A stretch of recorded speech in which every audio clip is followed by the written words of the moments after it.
Hey gang, hope you enjoy this edition of Uncle Josh's True Scary Stories, a best of mega run.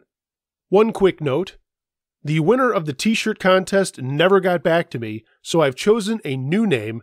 The winner of the Uncle Josh True Scary Stories t-shirt is Riley Cullen.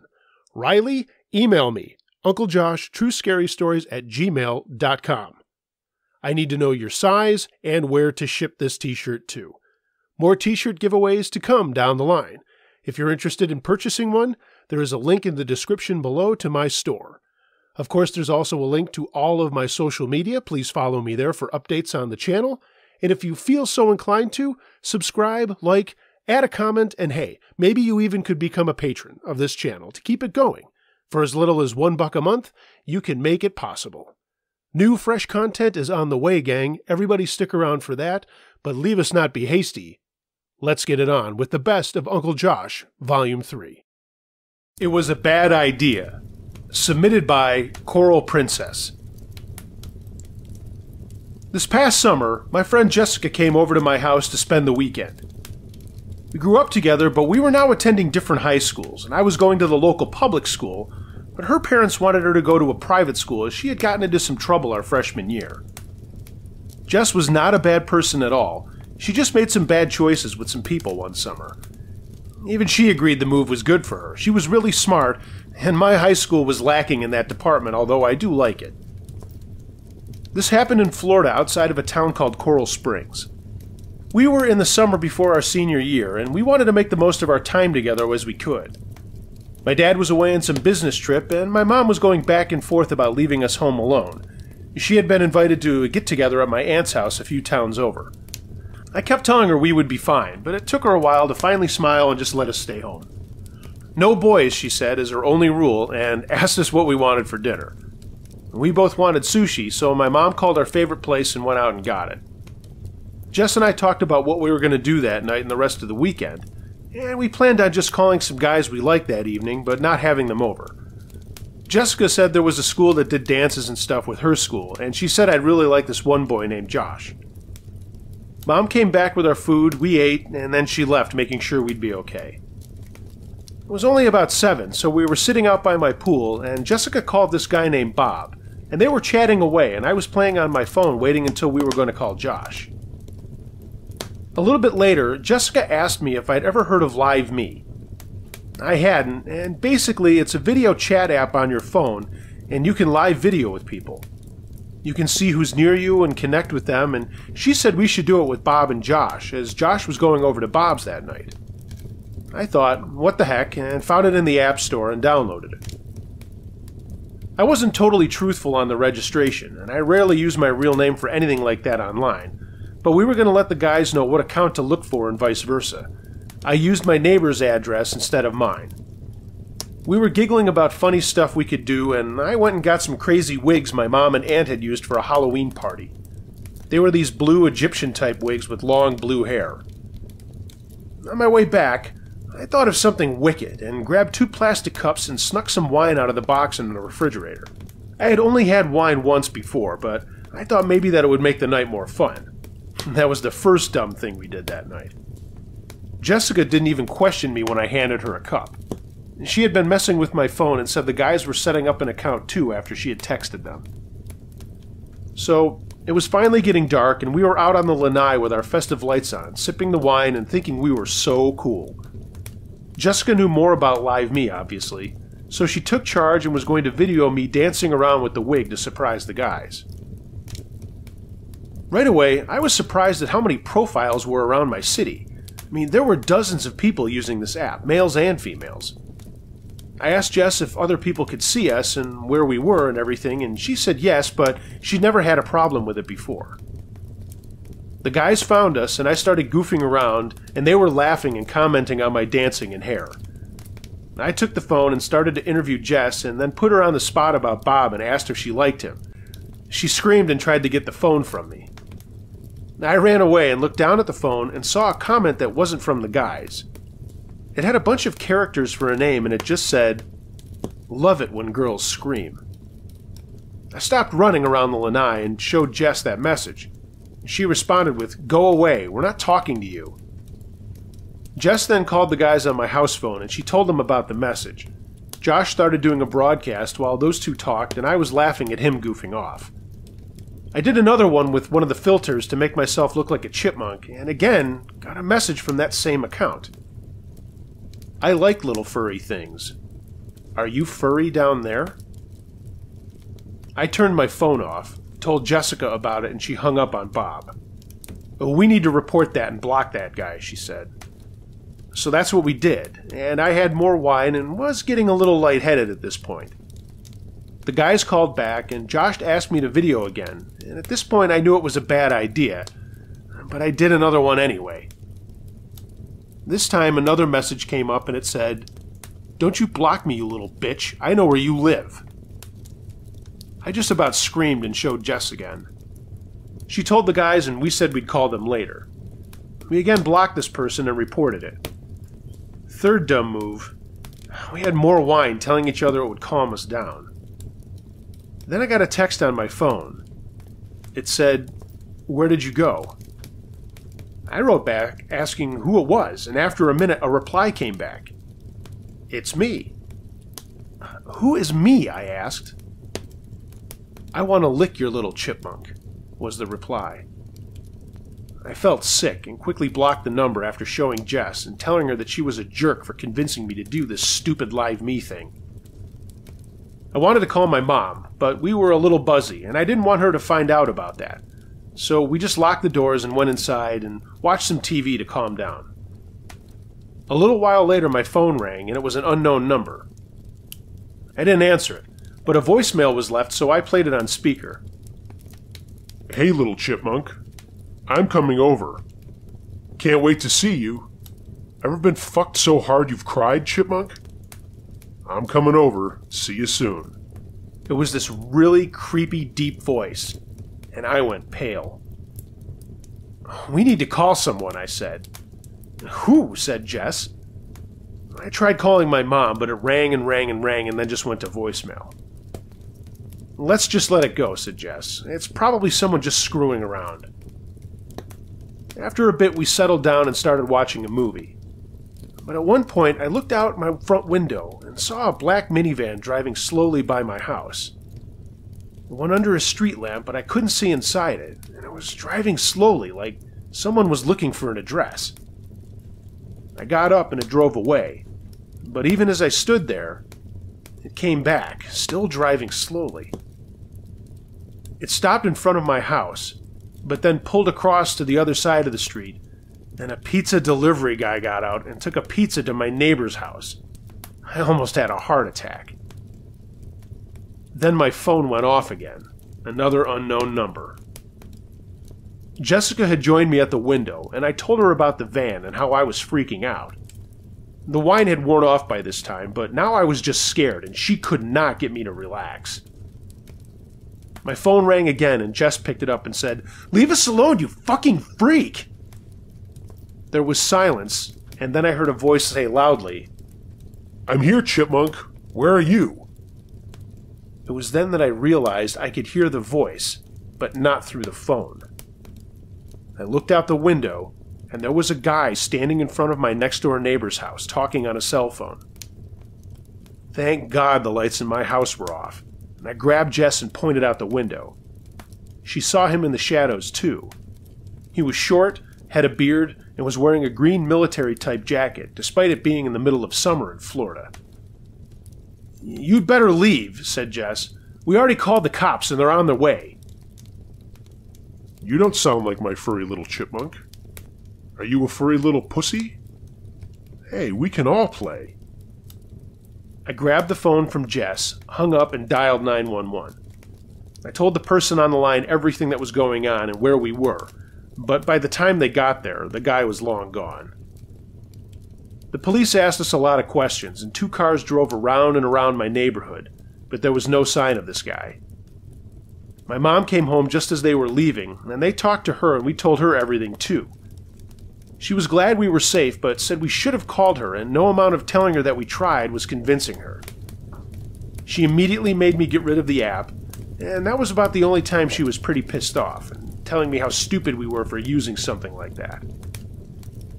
I never got another call or contact from that weirdo again, and I've promised myself to never, ever use video chat again.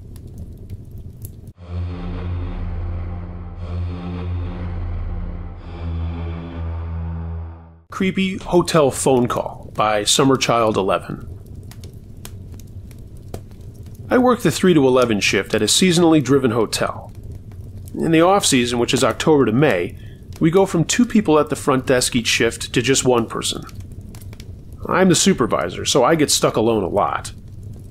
Last February-ish, on a Monday around 10 p.m., the phone rang, and I answered with my usual hotel spiel.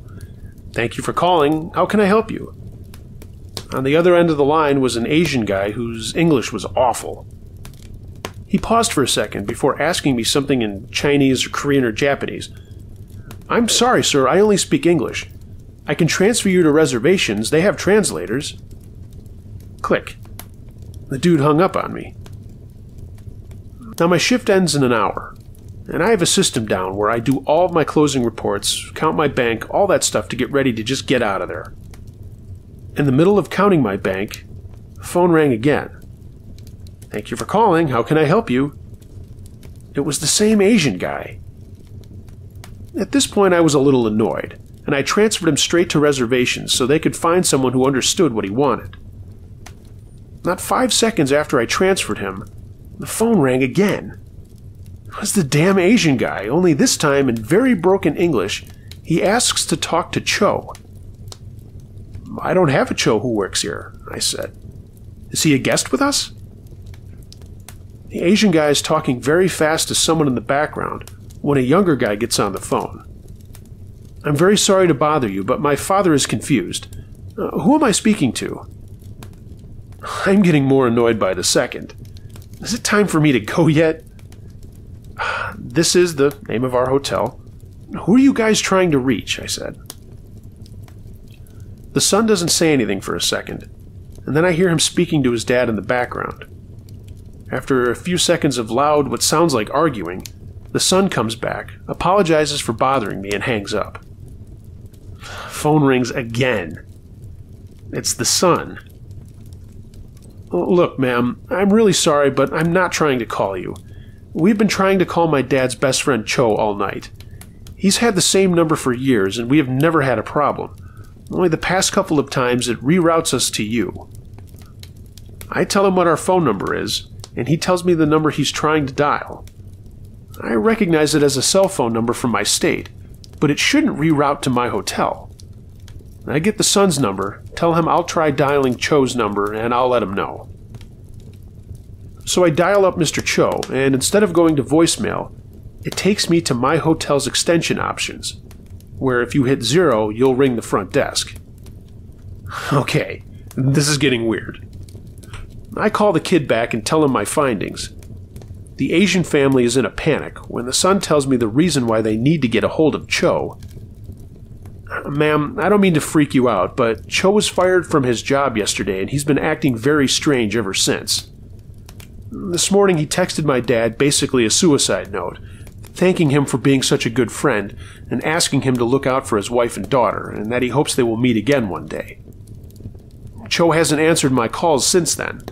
We talked to his daughter a few hours ago, and she says she hasn't been home all day, and their handgun and rifle are both missing. Is there any way you can look up to see if he's staying there, or maybe you know something?" At this point, I'm freaking out. It's dead quiet in the hotel. I have maybe 10 rooms in-house. It's just me and a Mexican housekeeper there, and I know for a fact that we haven't had any Asian gentleman check in with us in over a week. I checked in almost everyone who came in that day, and I know there is no Mr. Cho at my hotel. I apologized profusely and explained that we have no Asian guests, and the best thing to do would be to contact his local police and report a missing person, and maybe call my town's police and report it to them too. I tell him if I find anything out, I'll call him. They thank me and we disconnect. It's 10:45 and it's creepy at the hotel now. Is it possible someone checked in for him, and are the housekeepers going to walk into a dead Asian guy in the morning? The overnight guy comes in and I don't tell him anything. He's already paranoid and weird to begin with, and telling him would just make things worse. I went home and dreamed about suicidal Asian guys. Fast forward 3 days, and a body of an unidentified Asian man is found in the bay about 2 blocks from my hotel. He had a gunshot wound in his head, and later that day he was identified by a family friend as Mr. Cho. Maybe not scary or supernatural, but definitely the creepiest thing that has ever happened to me.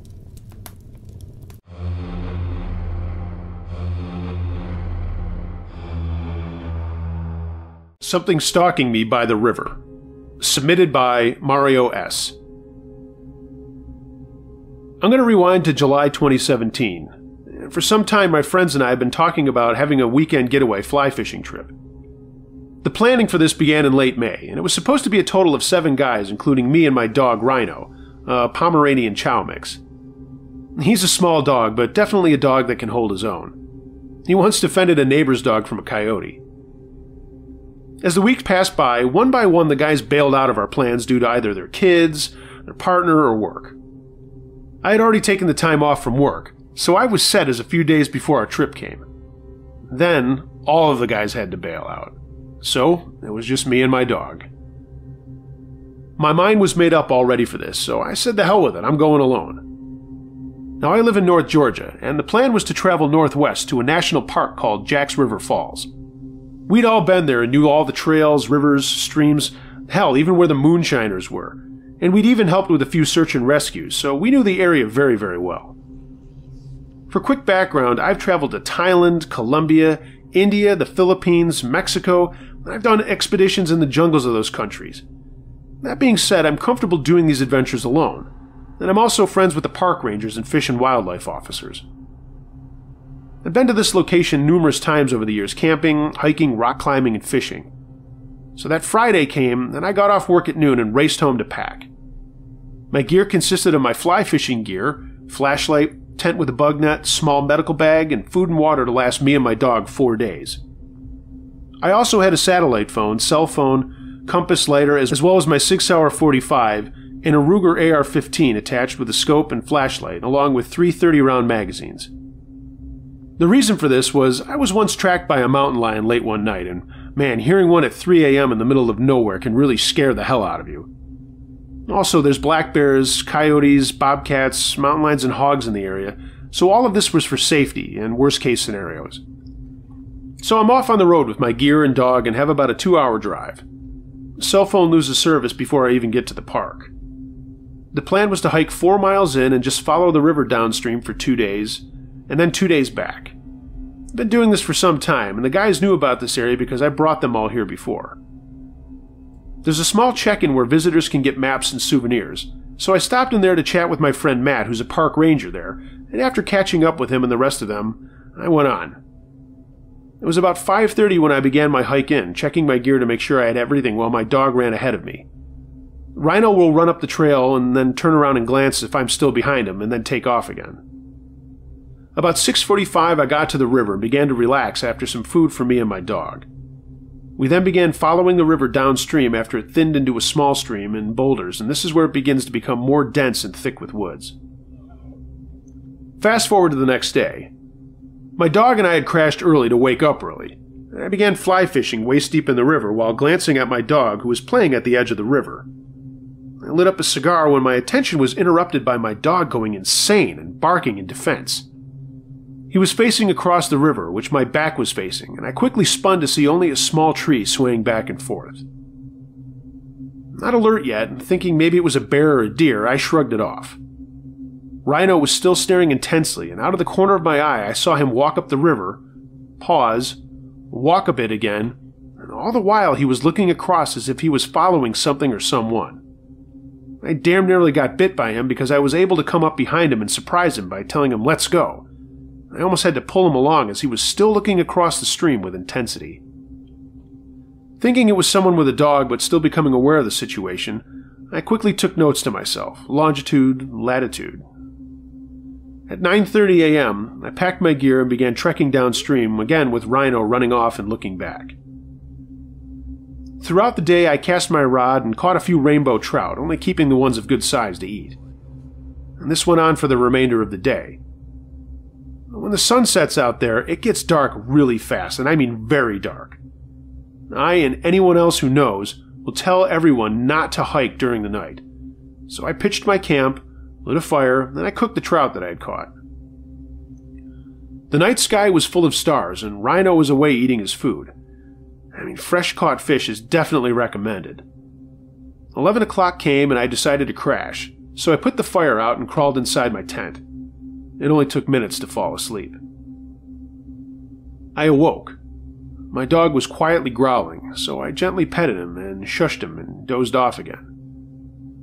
Moments later, he jerked up and faced the tent flap. Growling again, I petted him to calm him, thinking he hears or smells coyotes, but now he was tense. Those who know their dog's behavior will understand. His back was straightened, ears perked straight up, chest sticking out, looking left and then right with intense focus, trying to pinpoint what he was hearing. This is his alert defense position. Now where I live, it's in back roads where occasional deer, bears, and coyotes will be in the front yard, where Rhino would just chase or bark at them until they ran off into the woods. Like I said, this time he was in defense mode. Alert, I realize it's silent. Way too silent. The only thing I could hear was the slight growl my dog was letting out. And then I realized what I think I can hear is breathing or some sort of deep inhaling in the direction where my dog was facing. Remember, this is at night, so I can't see shit. I can only feel what's going on inside my tent. Trying to remain quiet so I didn't give away my position to whatever was outside, I grabbed my AR-15, holstered my .45, and I took a knee position while holding my dog facing towards the deep breathing. This person or animal or whatever it was getting a full magazine of rounds if he tried anything slick. I was trying to listen in to figure out what it was doing and what it was thinking. Is this person just outside looking at the tent? What scared the shit out of us was something was thrown behind us. It hit Rhino and made him bark intensely. I later found out it was a large branch. At the same time, we were hit with this growling, screeching yell, and whatever it was big and loud and aggressive. I said fuck this shit, pushed my way out of the tent and started unloading west, south, east, and north. 3 rounds, spin. 3 rounds, spin until my 30 rounds were up. I quickly released my magazine, reloaded, chambered, and fired 10 more. This worked because I was able to hear something stomping or running away, and the noise faded as it got further and further away. This is where my friend says that what I did helped my situation. I quickly lit the fire again and it grew to about 15 feet high. I called the nearest station with the satellite phone to give my coordinates, and my friend Jay was on duty that night. I told him what I was wearing, fired 3 rounds into the air, and he said he was able to hear it. A tip to those with smartphones. Depending on your phone, you may have a setting app which is called an SOS setting, and it works the same way as the emergency call. What SOS is you press the power button 3 to 5 times, and who you have set as an emergency contact will receive your SOS text, or coordinates, and some phones take audio, pictures, and video recording even. Once this was done on my phone, I fired 2 shots about every hour to make sure whatever this thing was would know I was armed and in defense. I kept the fire roaring while keeping attention to Rhino's behavior and where he was facing. In the distance, I could hear screeching and tree branches being broken. Now, I can't exactly say what I saw because I honestly didn't see who or what it was. But awake and alert with my .45 with 8 rounds in it and my last 30-round magazine for my AR-15, I just waited till sunrise next to the fire. Once the sun was out and I put the fire out, I began my run back to the checkpoint. Only with my guns and my dog. I left all my gear behind to carry less weight. A 2-day hike was made in 14 hours. Beaten, tired, exhausted from carrying my dog, I sure did get a lot of weird looks by the visitors and park rangers. But I didn't bite my tongue, and I didn't sugarcoat anything to explain what the hell just went down. Matt and the rest were just listening with focus and had me point on a map where it happened. Jay also had the coordinates I'd given him the night before, so that gave an exact location since it was off the trails. After discussing things and agreeing to go back with 7 others later that day, I showered and slept for a few hours. Leaving Rhino with one of the rangers, we headed off on ATVs. We got there a lot faster, of course. When we got there, my camp was a wreck. The tent was torn, My gear was all over the place and broken. At that point, I was thinking it was some inbred moonshiners or poachers.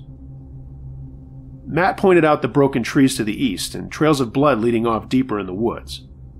I sure as hell wasn't going to track that trail. Since there wasn't much to do, we began to head back, but Matt stopped me after everyone had left, and he looked me dead in the eyes and said, "You sure as hell got lucky last night, because a lot of others haven't been so fortunate." He went on to explain about reports of large animals coming near, but only as a blur as they were moving so fast. Animals or wild inbred poachers, whatever they are getting put down. After a few months of playing this over and over in my head, Jay and Matt brought it up while playing pool and having drinks, and he mentioned your channel. The reason I shared this is to let people know when traveling alone and in the woods to let a group of people know where you're going, and that way everyone knows for sure. Give them your location, what you're wearing, and whatever is in your surroundings, such as a river, trees, what kind of trees, hills, mountains, what coordinates you started at, and keep track of where you are. Honest, in this case, if it weren't for my dog Rhino, I wouldn't have woken up. I was really tired and in a deep sleep. Who knows what would have happened if he was left at home? Would I have been ambushed or hurt? All of this plays in my head. And I keep telling myself the guns are what kept us safe. With all these shootings and laws going on, I know there's a debate back and forth about guns, but I highly suggest anyone to have one.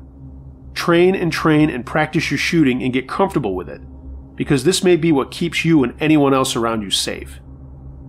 Use defense and never joke with it. I've only been back to that river a few times, but with friends and of course Rhino. I still have him, and he still goes everywhere I go.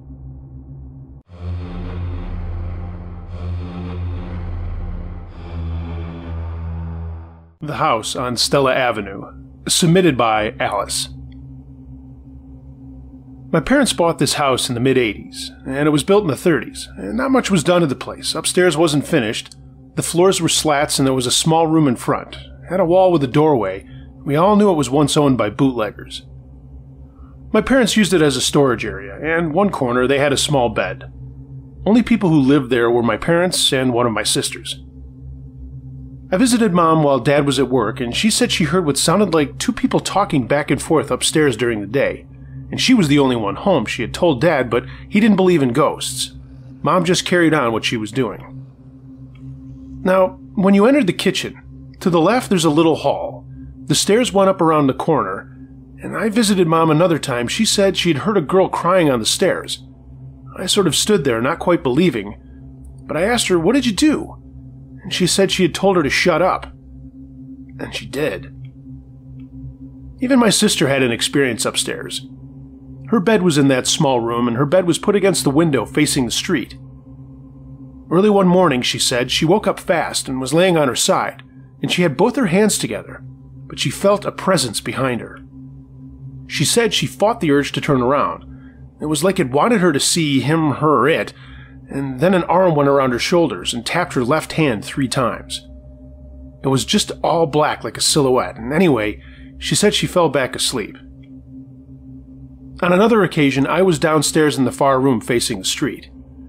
I was doing a jigsaw puzzle, and out of the corner of my eye, I saw my cat being lifted up, and all of a sudden she was tossed onto my puzzle. It happened so fast I couldn't quite believe what happened.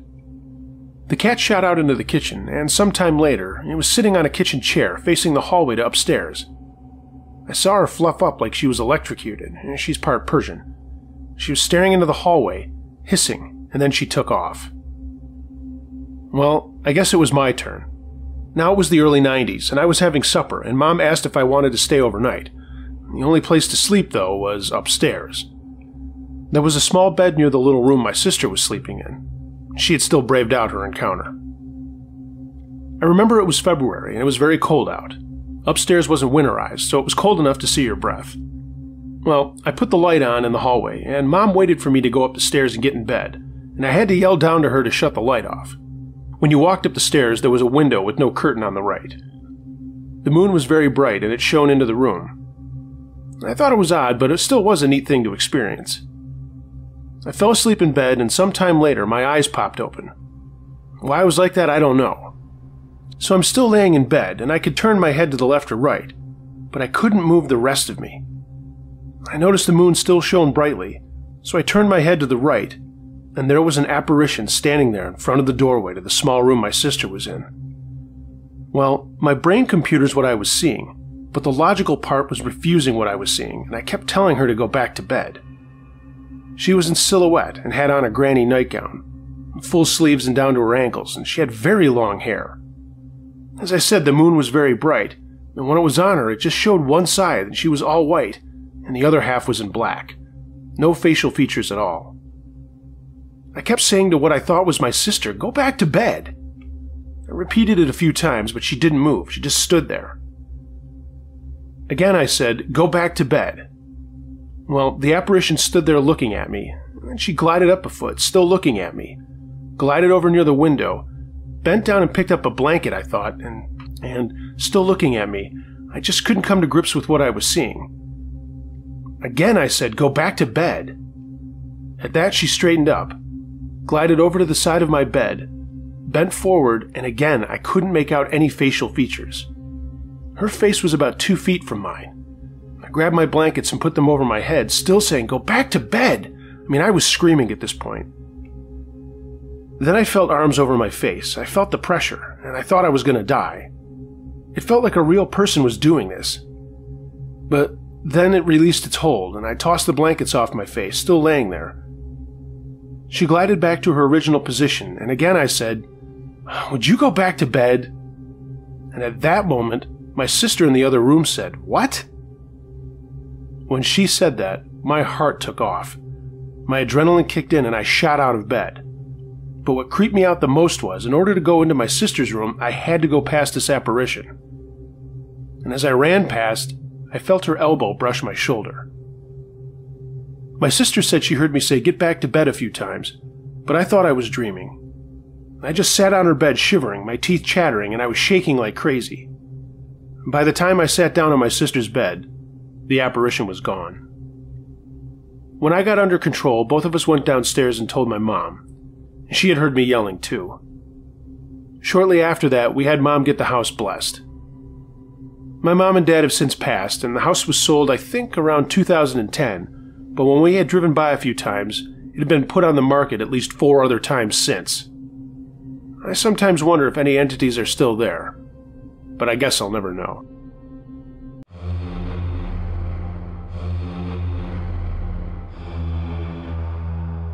Crazy Girlfriend and Mom, submitted by Cheeto Bleedo. When I was in junior high school, I remember everything being such high drama with all the girls at the time. There were always fights between them, girls arguing over guys, and the cliques that would remain throughout high school forming at that age, and all the while the guys just wanted a little action. Sure, there were the occasional fights over a girl and angry young guy stuff, but not to the extent of what the girls were up to. This is a story of a little slice of that life. Our school was 7th and 8th grade back then, in the mid-'80s. I think it's changed now, but whatever. I had a girlfriend since the summer before, but suddenly she was in this other group of friends, and I was on the outs, it seemed. Not really sure why. I had the same group of friends. I was a really good wrestler and runner, did well in school, was into bands, skateboarding, and all that 80s jazz. Just a regular guy that was honest to goodness friends with everyone. Smart kids, the heads, the jocks, the band guys. I got along with everyone. Except Tara, apparently. Tara wanted to separate for a bit, which I thought was screamingly funny at the time. Like, really? We're frickin' 13 or 14 years old, and she's talking like we were adults, not sure if we should divorce. I got razzed big time by my teammates over this. If I screwed up a reverse or whatever, the guys would yell that I gave my opponent too much separation. And one time during a match that happened, I started laughing and almost lost because of it. Our coach reamed us out on the bus home from that meet, I assure you. So, Tara wants to separate. I say fine, and I later find out that someone in her new clique said that the older high school guys would want to date them when we moved up there next year. I should have been insulted, but I just let it flow and I didn't get too upset, even though I probably was a little busted up inside. Well, then, one day, after practice, I was running laps around the middle school with my teammates. It was a Thursday and we had a meet on Saturday, so it had been a hard workout, and I was tired and not paying attention as we ran. All the guys were talking about the snowball dance that Saturday, and of course the comedians were asking if I had any space in my life for it, or if I was separating myself from it. I probably said bite me or something like that, and for a split second looked over to the side where they were. When I looked up, bam! I slammed face first into a locker door that had just been opened. I landed on my back, and the guys went into hysterical laughter. I was nearly out, and all I can remember to this day was this funny blonde image hovering over me. It was Candace, Candy for short, a new girl at school. She kept saying she was sorry, and she wasn't paying attention to who was coming down the hall. Yeah, she had a Walkman on. Do you kids know what a Walkman is? Wow. I finally got it together, and my boys helped me up, still laughing. They started running again, and I told her that it was okay, and she insisted on looking at my face. Out of nowhere, I said, "Are you going to the dance on Saturday?" She stopped and stepped back. No, she said. "I wrestle, and I have a meet in the morning, but I'm going," I said. This part I still remember as a 40-something-year-old guy now. My head was ringing, and I know I must have made a complete asshole out of myself. "Oh, okay," she said.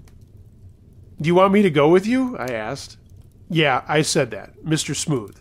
Let me tell you, I hear about it all the time, and she still says it was the sweetest thing she had ever heard." "Okay," she said again, and then I ran off for another lap without thinking to get her number or make plans or whatever. But thank God I got my head back together, and she was still at her locker on the next pass. She wrote down her number, and I told her to meet me at the front of the building and that I'd look for her. You remember when it was that easy? Just both meet up at the same place and that was it? I didn't see her in school on Friday, and I told the guys what I'd done, and my best friend Sal slapped me on the back and said that it was awesome, and that Candy was a total fox. Most of the guys had dates for the dance too, so we figured we'd all hang out together, a typical 80s kid dance. I called Candy that night, and we talked for a long time. She was California, and we lived in Massachusetts now, and missed home and hadn't made a lot of friends here yet. She'd only been at our school for a couple of weeks, and I told her I'd introduce her to everybody I knew.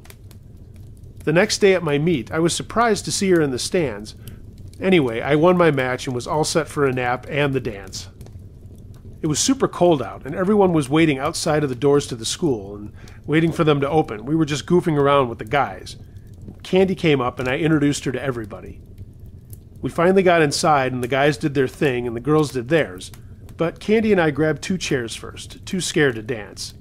What kid isn't at that age, right? We were having a good time talking, and then a slow song came on, and I asked her to dance, and we did. And here's where the needle jumps the record. Over her shoulder, I see Tara staring at us, and it's not a good stare. She looks like the devil. She is so pissed. I ignore and think, separation. Fuck her. The song ends and a bunch of girls rush over to Candy and sweep her away into the bathroom. They're all laughing and giggling. They were being wicked nice to her. Everyone was, and I remember how I kept thinking how foxy she really was. Then I got a tap on my shoulder. It was Missy, one of the little crotches from Tara's little clique. Tara wants to know what you're doing?" I burst out laughing. "Having fun, and why isn't Tara asking me what I'm doing?" "You're being a total dick, you know that? She's crying her eyes out over you right now." Oh, for Pete's sake, I thought. I looked for her but couldn't find her, and Missy made some other snippy comment I didn't catch, and I told her to blow me or something like that, and turned away to see Sal's girlfriend Mindy and another buddy's girl Lori running across the gym. "Hurry, Candy's in trouble. Someone just went to get Miss Connors." Miss Connors was a teacher and a chaperone. I ran with the group to the girls' bathroom, and some other girls were pushing Tara out, and there was a whole lot of yelling and screaming going on. Miss Connors showed up with a couple of other teachers and sorted things out.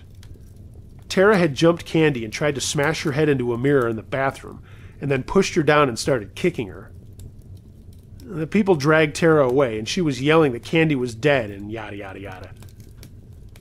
Miss Connors and Mrs. Gillespie brought Candy out of the bathroom, and she was crying and her makeup was all sloppy. She reached out for my hand, and Miss C said she had to get looked at by the nurse. They took her to the office, and a bunch of us waited outside. Tara got kicked out of the dance, and everyone was talking about it, too. Candy came back out, and I hugged her and asked if she wanted to go home. She said no, so we stuck around and danced some more. Towards the end, I called my parents and asked if Sal, Mindy, and Candy could come over for a while after the dance, and my mom said yes as long as their parents knew and could pick them up by midnight. After the dance, we walked to my house laughing and put the craziness behind us until a car came up and slowed down next to us. Suddenly, a bunch of eggs came flying at us and the car took off. Thankfully, none of them landed on us, but it sure got us spooked. I chalked it up to high school kids just being dicks. The dance ended at 10, and I only lived like 10 minutes away, so we got there quick, and my dad ordered us pizza. He knew Sal and Mindy, and I was happy introducing Candy to my parents. We were eating and talking when the phone rang, and my mom got it. I heard her say, "I'm sorry, he's with friends right now. Can I have him call you back?" Then she said in a really loud voice, "What did you just say to me?" And then she hung up the phone. She murmured something to my dad, but I didn't catch it. Not long later, the phone rang again and my dad answered. "I don't know who you think you are, but knock it off. Don't call again." Then he came walking through the dining room into the kitchen to get a beer, and he gave me a look. I followed him and asked what was up, and he told me it was nothing. Another phone call, my mom again on the horn. This time I went into the living room, and the look on her face said it all. She was pissed and flummoxed at the same time.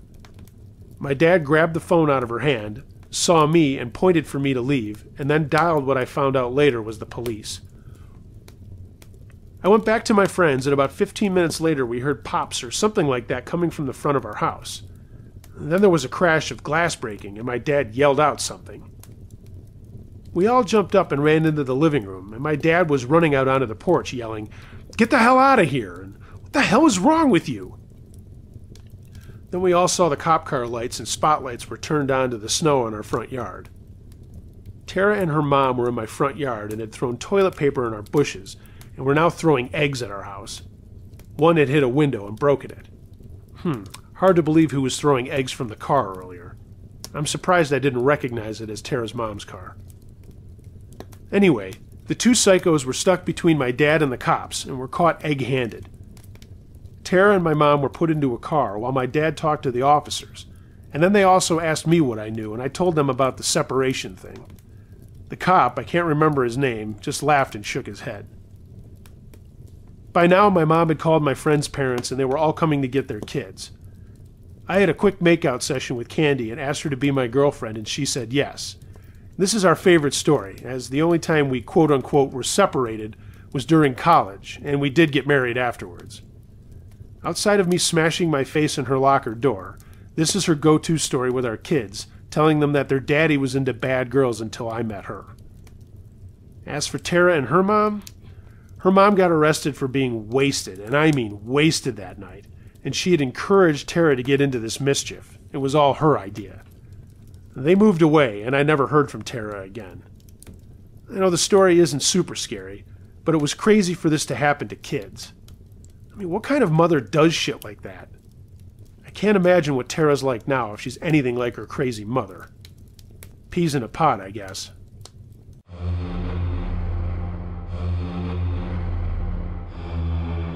More Than One Visitor, submitted by Anonymous. I've asked to remain anonymous for obvious reasons, as you will shortly see why. First off, I want to say that I was not a believer in anything paranormal or out of this world for most of my life. I put zero stock in ghosts, monsters, and that sort of thing. I think it's all stuff generated in the minds of people who are either misinterpreting what they're experiencing or manufacturing hallucinations they're not even aware of. I believe they are seeing something fantastic, but in my book, that doesn't make it that way. What about extraterrestrial life? I'm not sure about that either, but I do firmly believe there are things in our skies and space around Earth that are not fully explainable by the general citizenry. After my experience in 2002, I am certain that our military and government are experimenting with aircraft not revealed to the general public, and perhaps they are communicating with other life forms. Of that I can't be sure. But what I can be sure of is what I saw and what happened shortly after my sighting. This was late summer 2002, and I was in my backyard near a lake that I'm going to keep nameless. But I will say my home is in rural Iowa near the Minnesota border. My wife and I were preparing to have some friends over for a bonfire, so I was out getting things ready with the wood and chairs around our fire ring. I live on the edge of the lake, and the pit is literally feet away from our small dock that juts out into the water. I heard a strange humming sound and stopped what I was doing, thinking maybe it was a helicopter coming my way from a distance, but it stopped after a few seconds. And then I thought maybe it was my neighbor's son playing his electric guitar. The kid was a great musician and in a band and often played very loudly. We didn't mind at all, as he was really good and it was nice to hear. I figured maybe he had a new amp and it was cranked up so high that I could hear the hum. His parents were part of the group coming over, so I figured I'd ask later. My wife came out with snacks to put on our picnic table next to some coolers of wine and beer for our little party. 2 other couples were coming to relax on this Friday night, then I was excited to be off the following week before starting to get ready for the upcoming school year. I was a teacher back then, but that's neither here nor there. When my wife went back inside, I heard the humming again and waited for the first notes of guitar, but they never came and the sound went away. Soon our friends arrived, and my neighbors walked across the grass between our homes, and we were all talking and laughing off the bat. At this point, 2 couples, me included, we were in our mid-20s and my neighbors were in their late 40s. We had all gotten along very, very well. Richard, my neighbor, said we should throw some horseshoes in my pit, so the guys wandered away from the women, and I asked him about the humming. He said he hadn't heard it, and his son wasn't at home. I shrugged it off, and we played shoes with my friend I'll call Don, and he played the winner. As it started getting darker, I left the guys, grabbed a beer, and got messing with the fire. Soon it was roaring, and everyone was back at the table getting another drink and snacking on chips and pretzels. We all sat in chairs around the fire and just chatted away about all kinds of things, jobs, kids, and so on. My wife and I were expecting, and Don had a 1-year-old that was with his mom that night. It was a very enjoyable evening, and eventually the women started talking about something my wife wanted to show them in the house, some scrapbooking thing or whatever. The ladies went inside and we all sat around talking about college football and how the local schools would do that season. It was about 10:30 when the humming came back. I asked the guys if they heard it, and they all stopped talking and listened. Don said, "Yeah, no shit, there it is." After a bit, Richard heard it too, and we all talked about what it could be. It went away, and then we heard the women laughing through the open window of my house. Richard got up for more beers and the night rolled on. I looked down at my watch, and it was now midnight. Don had just told a funny story about his kid peeing on him, and we were all laughing, and then he stopped. It was dead quiet. Other than the fire crackling, there were no night sounds. No crickets, no birds, not a thing. We all just sat there, and Richard looked up and said, "Mother of God." The sky above us was black. Pure black, not a cloud or star in the sky. After a minute, I looked to the east and saw stars over there, and then out to the west and more stars. There was something hovering right above us. None of us could talk. We wouldn't have known what to say at all. And then whatever it was started to move to the south, but right before that, a bluish beam shot down across the lake on a little island near our neighbor Agnes's house. As the thing slowly moved away, we could see it was a massive triangular-shaped craft, for lack of a better word. It didn't have any lights we saw right away, but as it moved away, we could see 3 large lights on each end of the triangle, and then 3 bright lights at the back of it. I guess they were the power engines or whatever that was making this thing go. But the craft was silent. We never heard it come near us, hang out overhead, and it made no sound as it glided away. The 3 of us just watched it go, and it was a while before anyone said anything. I got up, grabbed 3 beers, and said, "What the hell was that?" Suddenly, there was the humming sound again, and this time 4 helicopters came zooming over us in the direction of the strange craft that had moved out of our sight. They were super low, and the ladies came out after the noise and were asking what that was all about. We all looked at each other and gave the "don't say a word about this" to one another. We brushed it off and wrapped things up not much later. Before he went home with his wife, Richard said, "Hey, Let's go over to the island tomorrow and check that out. We had a hushed conversation about what was going on, and neither of us wanted to say what we were thinking. That night I was awoken by sounds outside of my window. There were 4 men doing their best to be quiet, standing in my backyard at the edge of the lake. I sat listening for a moment, and then heard a radio crackle right outside my sliding glass door that led to the backyard. Through the curtains, I could make out the shape of a man wearing some sort of uniform, and he was holding a rifle. I'm not ashamed to say I was afraid to go outside, so I just went back to bed. In the morning, there was no sign of anyone ever having been there. I checked the morning paper to see if anyone else had made a report about anything they saw, but there was nothing. I mean, the town we lived in had maybe 3,000 people, but we did get newspapers from the larger towns in the area, and it had to have been seen by someone else. The craft was that large. I went outside with a coffee and saw Richard was also out in his yard. He came over and I said, let's take my rowboat over to the island before the wives woke up. At this point it was about 6:45. We pushed my little aluminum boat into the water and made the short row over to the island and waved at Agnes, who was out in her yard with her dogs. This island isn't much of anything, just a group of trees and rocks, and it didn't take long for us to scramble all over it, and we didn't find much. But just as we were leaving, Richard pointed to the ground. There was this bubbling liquid, and it wasn't burning the grass it was on, it was just pooled there and bubbling. I remember saying it looked like mercury. I always double my paper coffee cups up, so I took one off and scooped some of the stuff up in it, and it kept bubbling, but it didn't melt the cup or anything like that. When we left, went over to Agnes. She was in her 70s, and she said hello. She right away asked about last night, and said something had made her dogs act all crazy. We knew what she was talking about, but we said we didn't know. We went back to my house, not saying much, and I was planning on taking some of this stuff to my friend at the local community college, where he was a science professor. Maybe he could tell us what it was. It was a normal weekend for the most part, but on Monday morning I called my professor friend, and he said he'd stop by to get some of the stuff. And he did, and this is when things went really, really weird. At about 12:30 that afternoon, I had just finished lunch, and my wife went shopping. There was a knock at my door, and through the frosted glass I saw 2 shapes. I opened the door to 2 men in dark suits and sunglasses. In my driveway was an all-black pickup truck, and I'm talking all black. Black paint, black rims, black bumpers, blacked out windows, totally black. I said, "Hello, can I help you?" And they flashed some badges and IDs at me, but I didn't get to look at them long.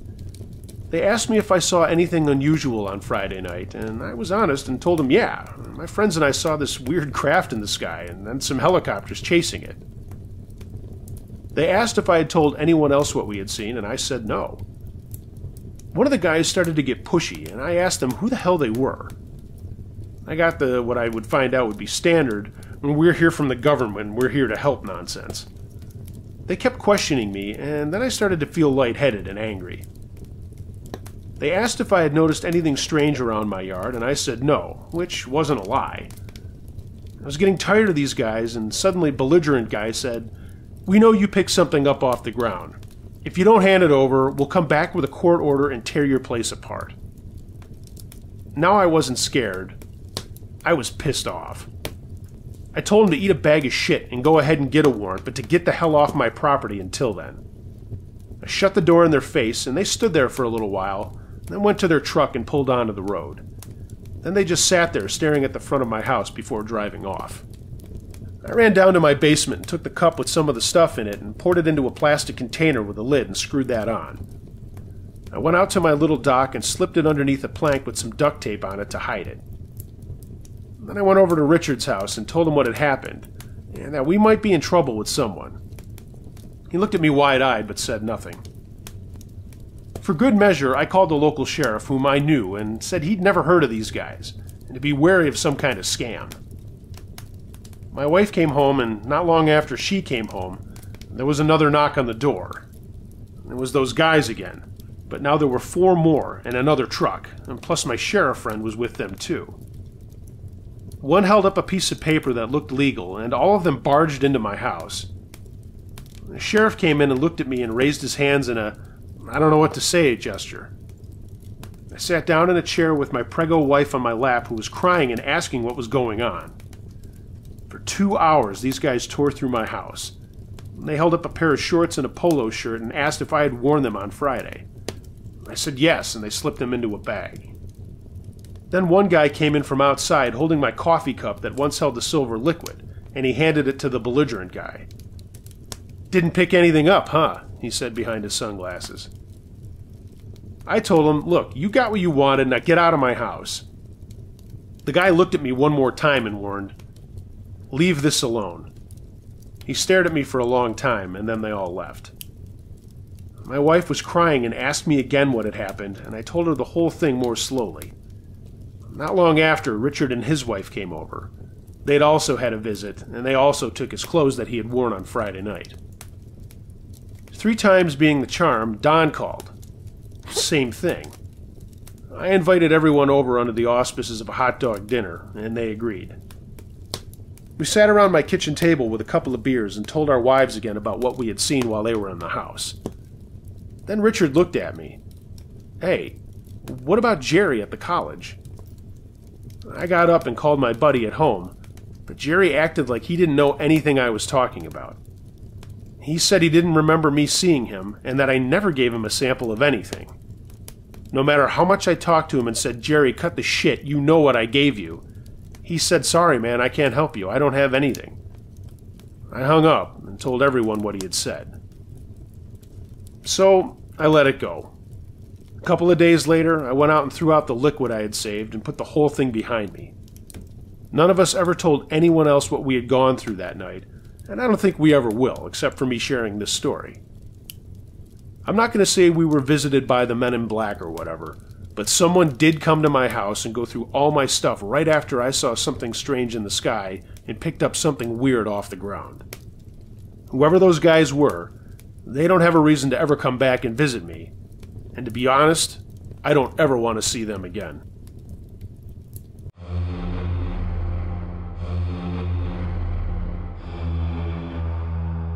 The Textile Mill, submitted by Don Ho-Ho. I heard the story about the subway in Ohio, and I thought I'd share my crazy experience exploring an old textile mill in the town I grew up in. This was in the 80s, and the place had been closed for a few years for reasons I don't know. It just sat on the edge of our town, empty and dark.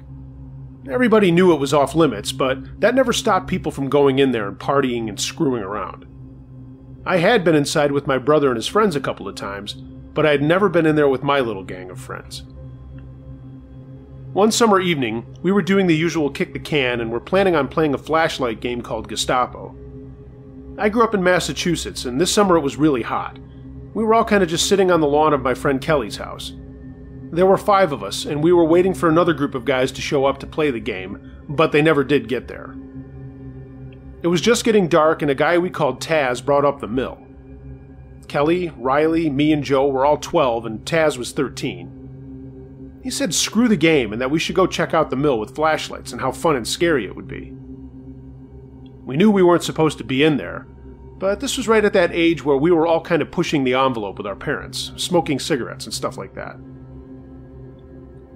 Everyone wanted to go except for Kelly, but we badgered him until he finally said okay. The rule in our neighborhood during school nights was home half an hour after the streetlights came on, but in the summer most of us were allowed to be out until 10. Taz had 2 flashlights we were going to use for the game, so we thought we were all set and started to walk towards the mill. There was a creek that ran alongside it, and we thought no one would see us if we followed it and then went up in an embankment to get to the big building. By the time we got there, it was very dark. The moon was out in full, and I remember how creepy the empty parking lot looked as we crossed it, looking for an open window or some other way to get in. Taz was in the lead, and while there weren't any close-by homes, we were trying to be as quiet as we could. After skirting the mill for a bit and finding nothing but boarded-up windows, we finally found a door that seemed a little ajar. With some pulling, we wrenched it open with a loud screech, and one by one we went in, me being the last guy with the other flashlight. Once inside, we saw that we were in a short hallway that led to a huge open room where we thought most of the machines must have once been. We split into 2 groups to check things out. Taz had one group, and it was me, Kelly, and Joe in the other. I found another door with a staircase going up, and we went to the second floor into a bunch of old offices. There wasn't much there, just a couple of chairs and some old filing cabinets and papers and crap scattered around the rooms, and Joe picked up a piece of concrete and hurled it at an office window behind us. It smashed loudly and scared the shit out of us. "Cut it out, you dick," said Kelly loudly, and Joe just laughed. We went back downstairs to catch up with Taz and Riley. We could hear them talking in another room down a hallway from the big open room, so we went to get them. When we walked up, Taz said, "Shut up! We hear someone else moving around at the end of the hall." We were all silent, and then we heard it. Some whispers and a creaking sound like a door slowly being opened. "Everybody, follow me," said Taz, and he moved into a room off the hallway. We all followed, and he said to turn off my light, and he did the same. The sounds of the footsteps came from the pitch blackness down the hall, were getting closer. We crouched there, full of adrenaline and fear, and hoping it wasn't the cops or crazy people just looking out the doorway. I saw 3 shadows darker than the already dark hallway move past us and out towards the big room. I couldn't tell if they were other kids, older men, or ghosts at this point, but I could feel Kelly shaking with fright. And Kelly was our token scaredy cat. Suddenly, there was a loud whooping coming from the big room, and there were some crashing sounds as whoever was out there was whipping rocks at the ceiling lights and breaking them into pieces. We heard one voice say, "Hey Bax, watch this shit!" My heart sunk. If it was who I thought it was, we needed to lay low. Bob Baxter was a 16-year-old bully, and he was always in trouble with the cops and beating up little kids. Crashing went on for a while, and we knew we had to get out of there before they saw us. Taz volunteered to go down the hall and see where they had come in, but came back after 5 minutes saying he couldn't find anything. The yelling and laughing and crashing kept going on, so I crept up to the big room in the dark to see if I could see where they were. They were far away on the other end of the big room, so I went back and told the guys we could get out without them seeing us if we moved fast. That was the plan, and we all went to the edge of the hallway, and while those idiots were in full swing of their destruction, we snaked along the wall farthest from them towards the door to the hallway out of the building. We got right up to it, and there was a startled yell. One of the guys with Baxter had been in the hallway taking a piss, and he yelled out when we came barreling around the corner at him. "What the fuck are you kids doing in here?" he yelled. "Hey Bax, get over here!" The crashing and laughing stopped, and a voice called out, "What? There's some little shits in here, come on!" I took no time to yell, "Run, follow me!" and I took off for the stairs back up to the offices. Yeah, real smart. Everyone followed me, and we could hear the pounding of feet as the older guys were chasing us. I ran down the hallway looking for a place to hide, and not in the direction Kelly and Joe and I had gone earlier in the night. I burst into a room, and the first thing that I realized was that it smelled terrible in there. The second thing I noticed was that we were tripping on soft objects laying on the ground, and a few of us fell to the ground too. The sound of running feet were coming towards us, and I turned on my light to see if there was another door out of this room. And there was, and I yelled for the guys to follow me again. I opened the door and ran inside, and oh shit, it was a dead end. All 5 of us were in this room with no windows and no doors. It kind of looked like a big utility closet. Then the voices came. "Hey, peckerheads, where do you think you're going?" Taz and I turned our lights to the door, and there was Baxter and 3 of his friends. "Well, well, well, what's up, fags?" he asked. Kelly started to whimper, and he'd been beaten up by this guy a couple of times, so he was pretty scared. Taz stepped up. "Look, just leave us alone. We were trying to leave earlier." "Oh, is that so?" Dan said. "Did I tell you you could leave? You know, this is my building, you know. I'll tell you when you get to run home to Mommy." He then stepped forward and pushed Taz really hard. "Leave him alone, Dan," I said. "We just want to leave." "Shut up, fag," he said, looking at me. Then he looked at Kelly and started laughing and calling him a crying little pussy. "Come on, man," I said. "We'll just take off." He stood looking at me for a while and said, "No one's taking off anywhere. Get out of that room." What could we do? These guys were all way bigger than us, and it was 5 on 4, but, like I said, they were way bigger than us. I slowly walked back out to the other room, and the others followed. That's when we heard the shuffling. Taz and I waved our flashlights around the room, and the soft things we had tripped over were moving and getting up. Taz looked back at the four bullies with eyes wide open. Even they looked startled. The things were actually men, homeless guys that had been squatting there. Two of them stood up in the light of our flashlights, with the other three in the shadows. These guys had knives, and one said, "That's right, no one's taking off." And he laughed this creepy smoker's laugh. They were all really ratty looking and smelled bad. One on the side grabbed Joe and asked him if he sucked a mean dick, and I knew we were in serious trouble. As the homeless guys started moving closer to us, something funny happened. Dan and two of his buddies sprang into action and ran at the two guys with knives. The rest of us stood rooted in shock for a minute before realizing this was our only way out, and we all ran at one homeless guy or another and started swinging and kicking. Even Kelly got in on the melee. The older men weren't that strong or tough, and we were putting up a decent game of squash than they were expecting. It was nothing but adrenaline and swearing and punching at anything in the room. I looked at the open door and yelled "run" for the second time that night, and everyone stopped beating the shit out of these guys, and we all tore ass out of there, down the hallway, back downstairs, and out the door we came in. No one yelled, no one screamed. It was just nothing but heavy breathing and footsteps until we got back to the creek. Everybody was there, the bullies and our little gang. We all sat down on logs or rocks and just tried to catch our breath. Dan was next to me and he pulled out a pack of cigarettes and handed me one, and I took it. We lit up and he punched me in the arm and said with a smile, "That's for hitting me back there, you little shit." I smiled too and knew it was going to be okay. The 9 of us just sat around talking for another half hour about what had happened, and one of Dan's buddies said that we were okay kids. We never got hassled by those guys again.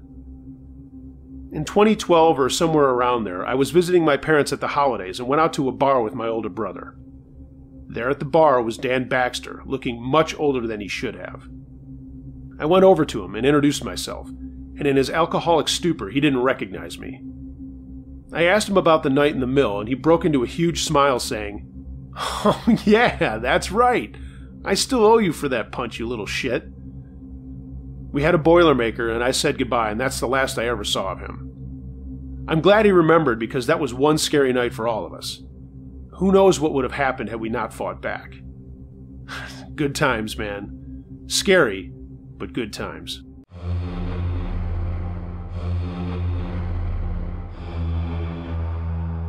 Uncle Tom by Dina.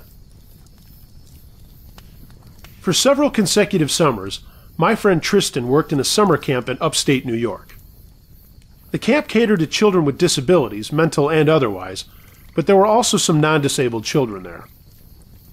One night, while Tristan was chatting with some of his older counselors, they began talking about a counselor he'd never met, a guy they called Uncle Tom.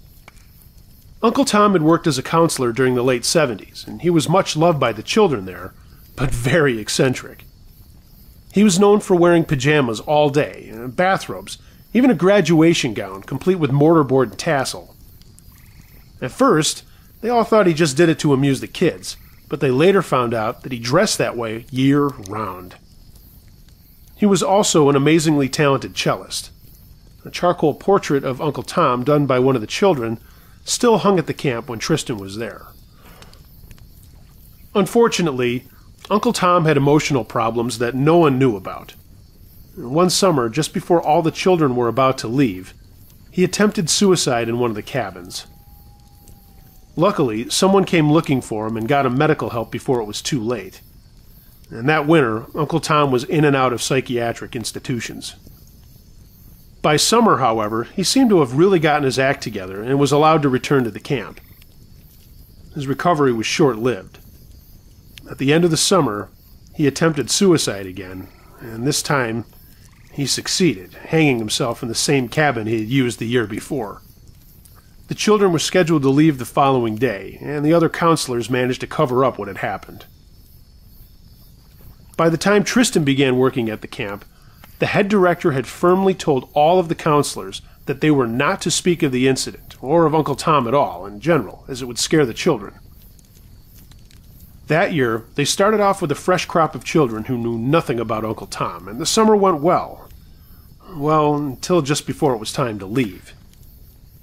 The night before, no kidding, on the exact anniversary of Uncle Tom's death, an entire cabin full of girls aged 13 to 15 began to scream hysterically. There was a female counselor in the cabin with them at the time, and some were sobbing uncontrollably and saying that they'd seen a man in the cabin. A man they didn't know. These were non-disabled children, if that makes any difference. Tristan was one of the first to get there, and he was comforting the female counselor, who was also crying. He remembers her saying over and over again, "It looked like Tom. I mean, it looked just like Tom." After a thorough search, no intruder was found in the grounds, and nobody had been seen leaving the cabin. The next year that Tristan was there, the camp was having a dress-up day. The kids got to search through the boxes of old clothing and costumes and wear anything they liked for the entire day. One boy found the black graduation gown that had belonged to Uncle Tom. I'd like to mention at this point that this boy suffered severe mental issues and was classified as low functioning. He was barely able to talk. Tristan said he had never known the boy to speak at all unless spoken to, and even then, not more than a few short words. Well, the boy put on the black gown and began to run around in circles, flapping his arm, calling out, "I'm Uncle Tom! I'm Uncle Tom!" over and over. Tristan said there was no way this particular kid could have associated the gown with Uncle Tom, or even understood the whole story if someone had told it to him. Suffice to say, the counselors were a little freaked. The next year, some of the counselors decided to get together and have a jam session. One guy had a guitar, another played piano, and the music room still housed Uncle Tom's cello, so they thought it might be cool to add that in as well. They asked a third counselor, who had a little experience playing the violin, to play the cello. He reluctantly agreed, warning them that he was not very good. No sooner did they start playing, they realized that their cellist was incredible. They said he was playing the thing like one of the old masters, I mean really, really well. After it was over, they all asked him why he'd been holding out on them about how talented he was. He couldn't remember anything about playing the cello. He said he'd blacked out the entire time. All the older counselors commented that they'd only heard one other person play like that. Guess who it was? Those were the only 3 incidents that Tristan experienced. He said he suspected there were more, but the counselors really weren't supposed to talk about it. Tristan and a lot of the other counselors seemed to share the feeling that the reason Uncle Tom was making himself known was because he wanted his story to be told. He wanted people to talk about him. Tristan thinks that if the head director had never forbidden the counselors to talk about Tom, then he wouldn't need to manifest. The camp has since closed down.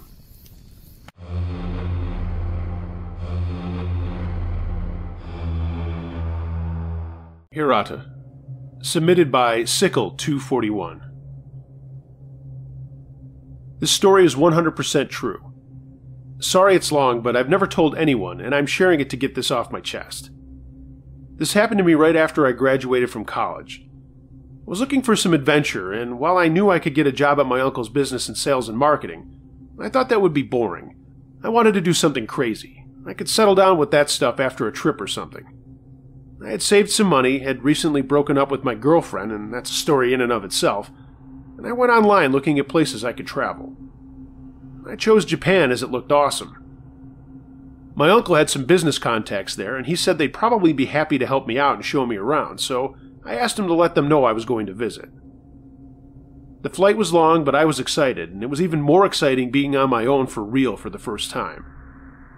I knew a little Japanese from a course I took at college, but I figured I'd be able to pick up a little more just to get by just listening. I got there and checked into a modest hotel and just crashed. Man, I was tired. The next day in the afternoon, I called a man named Kaito that my uncle knew, and he asked me to come to his business to meet with him. He told me how to get transportation, and away I went. Kaito was a nice man, and spoke very good English, and showed me around his company. It was a small chip manufacturer for computers. I asked him what places I should visit, and he had me write down a list, and then asked if I would like to have dinner with his family that night. I said sure. We went to his home in Azabu, a very upscale neighborhood outside of Tokyo. He introduced me to his wife Hana and his daughter Hirata. Hirata was my age and was drop-dead gorgeous. And I'm not talking like a guy with an Asian fetish. Man, she was just beautiful. Long black hair and the bluest eyes I had ever seen. Dark blue eyes. I ate with them and we talked into the evening, and then thanking them all, I said I would let them have their family time. Kaito told me to call him later in the week, and I said I would. He walked me to the door and gave me directions how to get back to my hotel, and we said goodnight. As I got into the elevator to go down, someone jumped in as the doors were closing. It was Hirata. She asked me if I wanted her to take me around to show me the sights, and I dumbly said sure. I mean, are you kidding me? I'm in Japan with basically a supermodel taking me around. She gave me her number and I put it in my phone and told her I'd call her the next morning.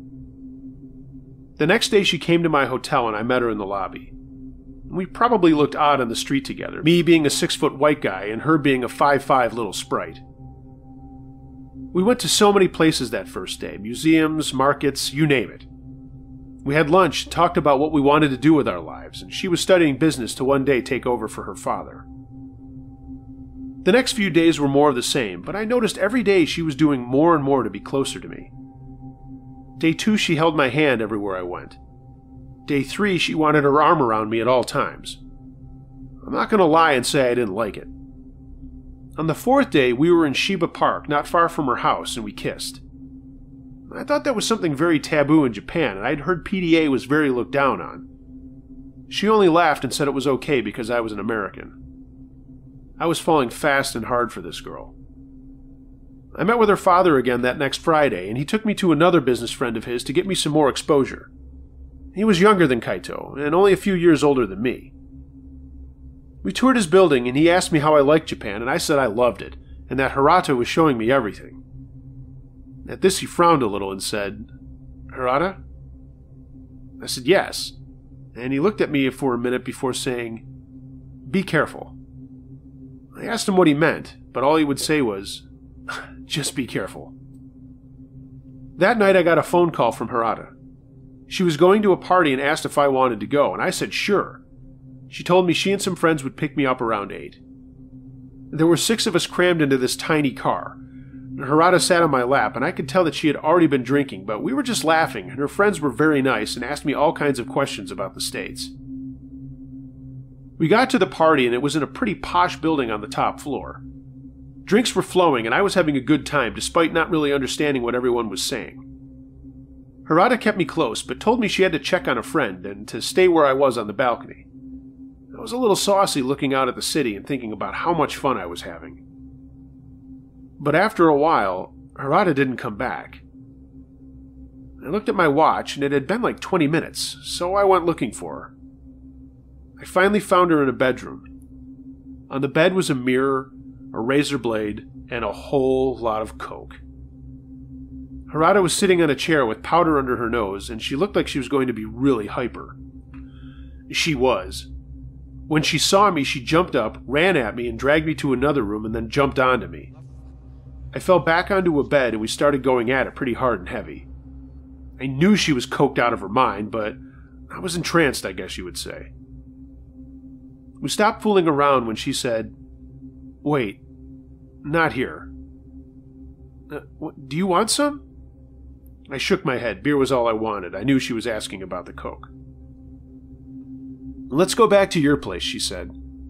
I said okay, and she said to wait for her in the party. She had to go to the bathroom. I went and got another beer, and after a short bit she came out and got me, and we left. We went to my hotel, and I'll leave those parts up to your imagination. I've had many women since then, but Hirata was amazing. She left in the middle of the night to go home, but said she would come back tomorrow to be with me. I fell asleep and didn't wake up until late morning, and there was a knock at my door. I figured it was hotel staff and went to it. I saw nothing through the peephole, so I opened the door with the little bar across it, and there were 3 men standing there. "Hirata," one large man said. She's not here," I replied. "Hirata," he said again, and I shook my head and said she wasn't here, I'm sorry. One of the guys in back opened his jacket, and I saw the grip of a pistol. I put one hand up and said, "I don't know where she is. What's this all about?" They had no idea what I was saying, and I said the one word I knew. Keisatsu? And they all laughed. I was asking if they were police. They stopped laughing, looked at me hard, and then left. I closed the door and wondered what the hell was going on. Harada called me to tell me she was coming over, and I asked her why there were 3 guys asking for her that had guns. She laughed and said she didn't know, and when she came over, she once again jumped on me before I could ask her what was going on. We were close again. Afterward, she said she was hungry, so we went out to eat. We went to the elevator, and while we waited for it, a fire door at the end of the hall opened. It was the 3 men again.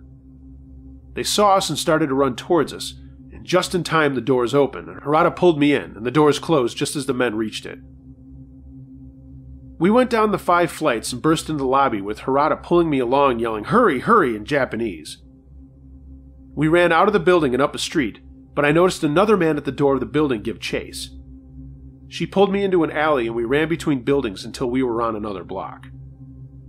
Harada turned left and we ran and ran until she thought we lost the guy. Then we went into a noodle restaurant and sat down to catch our breath. She was smiling and I was freaking out. "What the hell is going on, Harada?" She smiled again and just said it was all in fun. Her friends liked to harass her. I gave her a look like what she said to me was bullshit, but she just ordered tea and food for us. Being the stupid young male that I was, I believed her and let it go. But just to be safe, I changed my room at the hotel in case this wasn't a joke.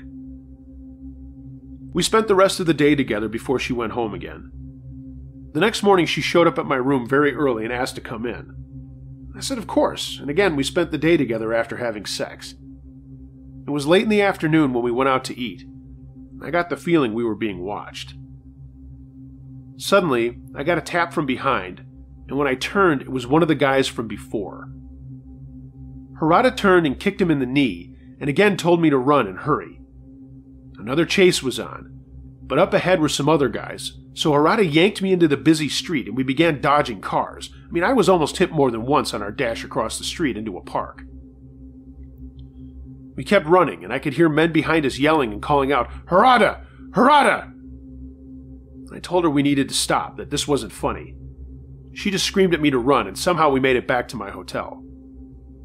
We didn't wait for the elevator, but ran up the fire stairs to the 4th floor, and I quickly opened the door and pushed her inside. I flicked the lights on, and I felt like I had walked into a mob movie. There stood the 3 men and 2 other guys, and they were all holding guns. My jaw dropped, and the big guy just said, "Harada." She let out a small yelp, and they began speaking Japanese very fast, and I had no idea what was going on. One of the guys pushed me to my knees and put a gun to the back of my head. What the hell is going on here, I thought. I'm 1,000,000 miles away from home. I have no idea what the fuck's going on. Am I about to be shot? After 5 minutes or so, Harada broke down crying and moved over to my luggage and unzipped a pocket. She pulled out what looked like at least 1 kilo of cocaine and handed it to the big guy. He opened his other hand and she came over to me and reached into my pocket and pulled out a smaller baggie and gave it to him. He said one more word and she burst out crying again.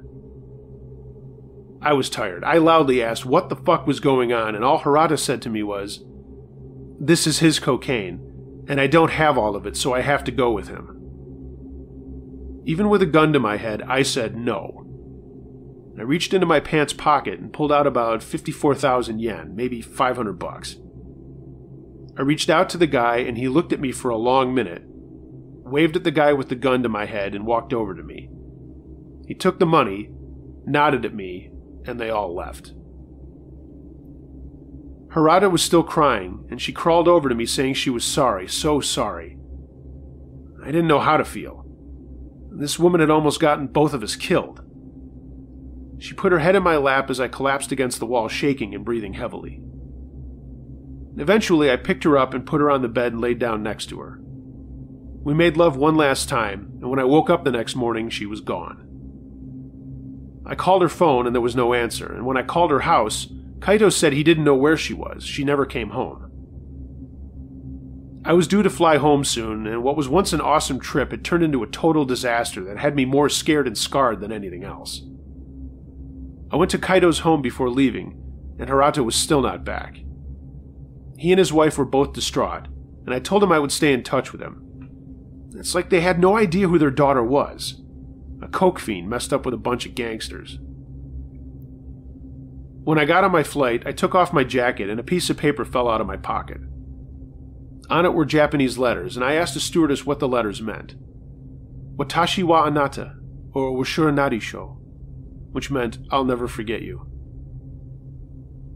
I sighed and went back to the States and took that job with my uncle. That was 10 years ago. I have a decent life with a nice house and a lot of toys and plenty of women, but I haven't ever had a serious girlfriend and I haven't married. I guess that worked out for the best because Hirata never did forget me. She's sleeping on my couch as I write this. She showed up at my house 2 days ago and she is more beautiful than ever, and I am not letting her go this time. But I am installing a security system tomorrow despite my terribly safe neighborhood in a terribly safe town. This afternoon I placed a number of firearms around my home, hidden to all but within easy reach for me.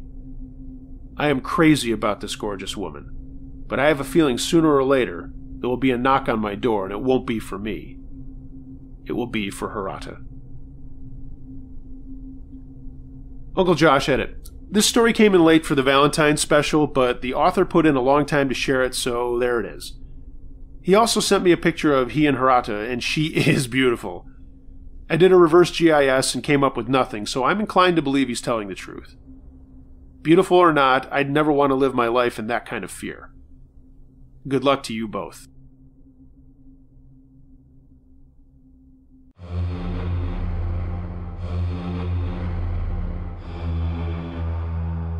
What Happened at Sanderson Brook Falls by Ronan. My friend Chris and I went for a night hike out at Sanderson Brook Falls, a steep uphill march in the Berkshire region of western Massachusetts. The drive out there takes close to an hour, most of it along US Route 20, also known as the Jacob's Ladder Trail. Winding its way between mountains, hills, and a river, the route takes drivers through Westfield, a fairly well-populated college town, and then on through Russell, Huntington, Chester, and if you keep going past Chester State Forest, it will continue to run parallel to the Massachusetts Turnpike into Beckett, and eventually to Lee. As usual, Chris missed the turnoff onto the narrow and overgrown dirt road that went a quarter of a mile into the trees, and then turned off downhill into a grassy little clearing where we parked. There was a larger parking area out front. The area was completely concealed from the road, so we wouldn't have any cops waiting to ticket us when we got back for being in the park after dark. Putting the BMW in reverse, Chris brought his car back to the dirt road and pulled forward into it. I commented on the fact that there were 2 cars in the roadside parking area ahead. Parking the car, I realized that we hadn't brought a flashlight like we usually do, so Chris dug the crappy flashlight that comes standard in a BMW's glove box out. It was fairly bright out for so long after nightfall, a full moon illuminating to a point that the flashlight would only become necessary if we had to pass through a particularly dark patch in the woods. A crisp autumn breeze reminded me to throw on my jacket before we started out. Marching up the wide path that led up a mile or so into the woods, we were talking about whatever BS popped into our heads. Work, movies, books, whatever. It wasn't until we got past the first quarter-mile area that things started getting strange. Ahead of us, 4 people were coming towards us in the shaded darkness of the broad path. I could see patches of detail as they passed through the brighter areas where the moonlight made it to the dirt. I thought to myself how odd it was that there were 4 people, 3 men and 1 woman, for 2 cars. 4 would have easily fit into either of the cars, and why waste the gas driving out in the middle of nowhere with 2 cars? I knew they weren't locals, as the cars had both been Volkswagens, and not pickup trucks, and their clothes looked like nice, preppy college kid clothes. The girl was in a pea coat, the guys in nondescript gray and black jackets. I assumed they were college kids who came up here to drink around a campfire, although none of them seemed to be carrying a cooler or anything. I nodded to the 4 as we passed, and one of the men nodded back, but he had an odd, curious look on his face. No word was spoken between our two groups, and they continued on. I looked to my watch and saw that it was only a little after 10:30 p.m., an odd time to stop drinking and go home on a Saturday night. I commented on that to Chris after the four were out of our hearing range, and he said they were probably just out here for the same reason we were, just having a night hike. It seemed logical enough for me, so I dismissed the troop we had just passed as nothing other than interesting. So when we passed the next group of three on our way up the hill, I thought nothing of that as well. I just assumed they were the occupants of the other car and were either completely unrelated to the first group or were stragglers. They were all dressed similarly, in uninteresting dark colors.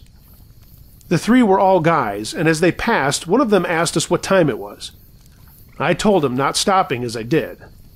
They thanked us and were soon behind us, disappearing into the darkness. Now, up until this point, you're probably saying to yourself that there was nothing weird about any of this. Well, all of that doesn't become weird until I get to this part. Another quarter of a mile brought us to the horde. We had just crossed the first of the two small iron bridges that were on the path. The bridges were separated by maybe a quarter of a mile and spanned over 10-foot drop-offs with fast-running streams at the bottoms. The streams fed into the river after the falls. As the next group of people came into view, I had difficulty distinguishing just how many people it was, and I realized after the fact that it was because there were just too many of them. They must have had numbered close to 50, all dressed in the same manner as those we had passed already. Nothing odd about their clothes, other than that all of them seemed to be dressed nicely. Dark peacoats, waistcoats, and leather jackets on every person. A couple of the women had scarves. Everyone in the group I could see seemed to be roughly the same age, that being in their early 20s. I scanned the incoming mass for coolers or any sign that this was a disbanding kegger, and saw nothing of the sort. As we moved amidst the opposing traffic, I was trying to think of how all these people had gotten here if there were only two cars at the bottom of the hill. While I was pondering this, I found out later, one of the passing women had spoken to Chris saying, "You're going the wrong way, dear," almost dreamily, and then she continued on.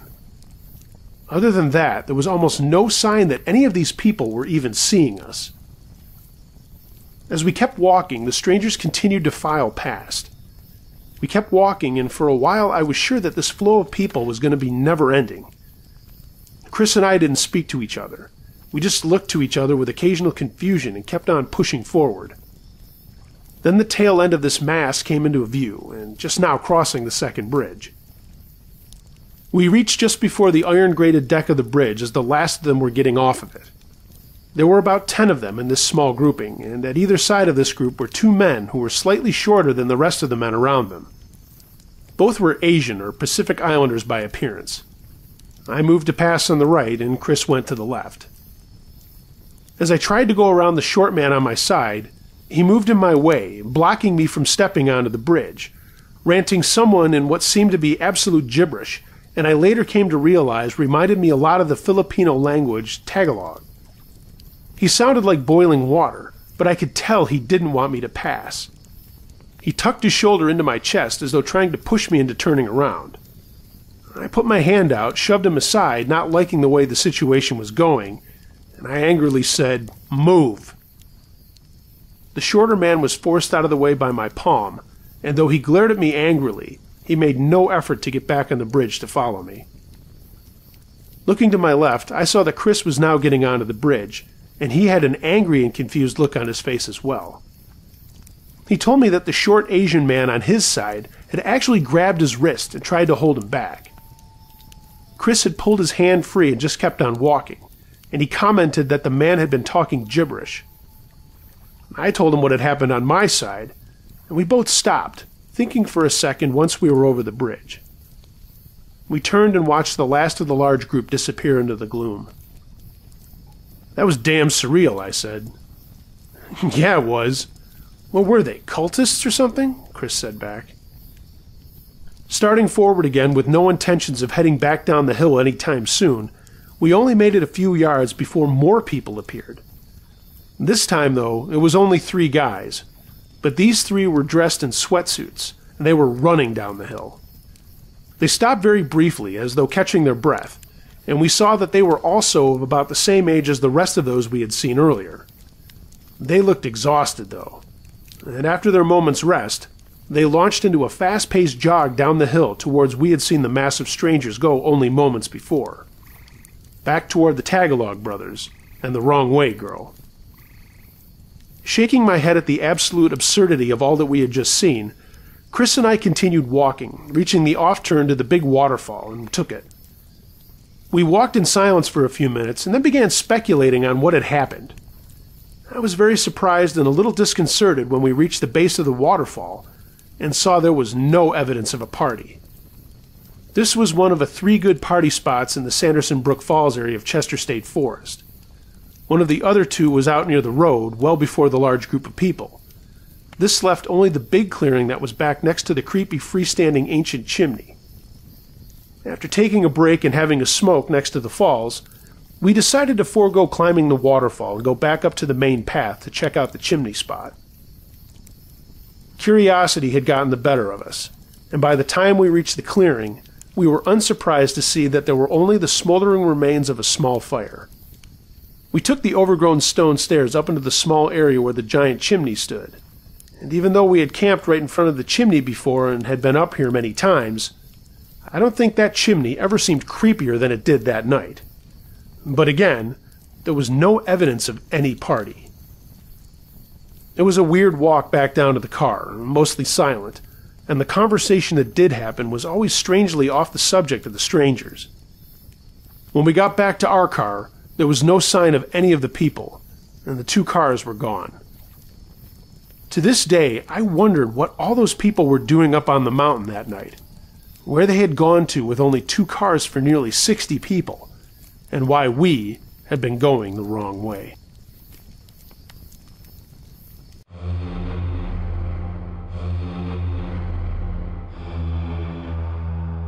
Skinwalker Encounter by Midwest Surfer.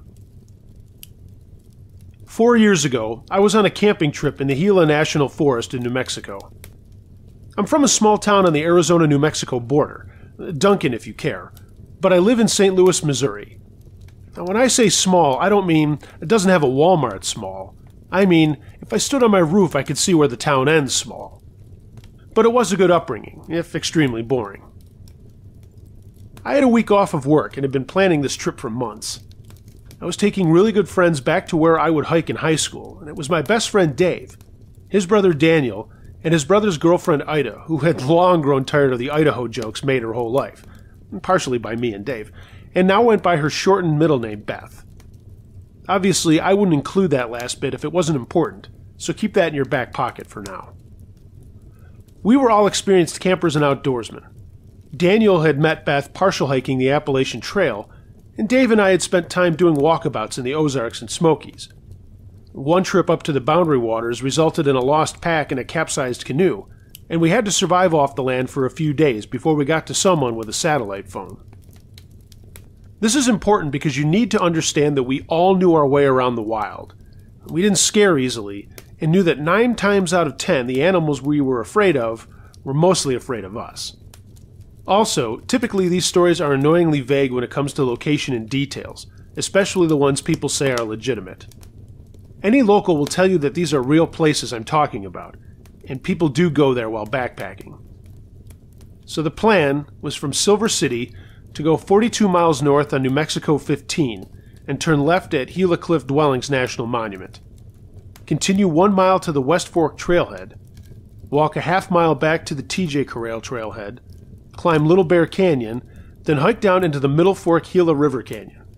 Follow the river upstream, set up camp around the 6-mile marker. After the day hikers are gone, backtrack to the hot springs before dinner. The next day, continue up the Middle Fork to set up camp at the Meadows. We called it Matthew Flats in high school. The next day, take the Pryor Creek and Lily Park trails, crossing plateau grasslands to the rim of Hell's Hole Canyon.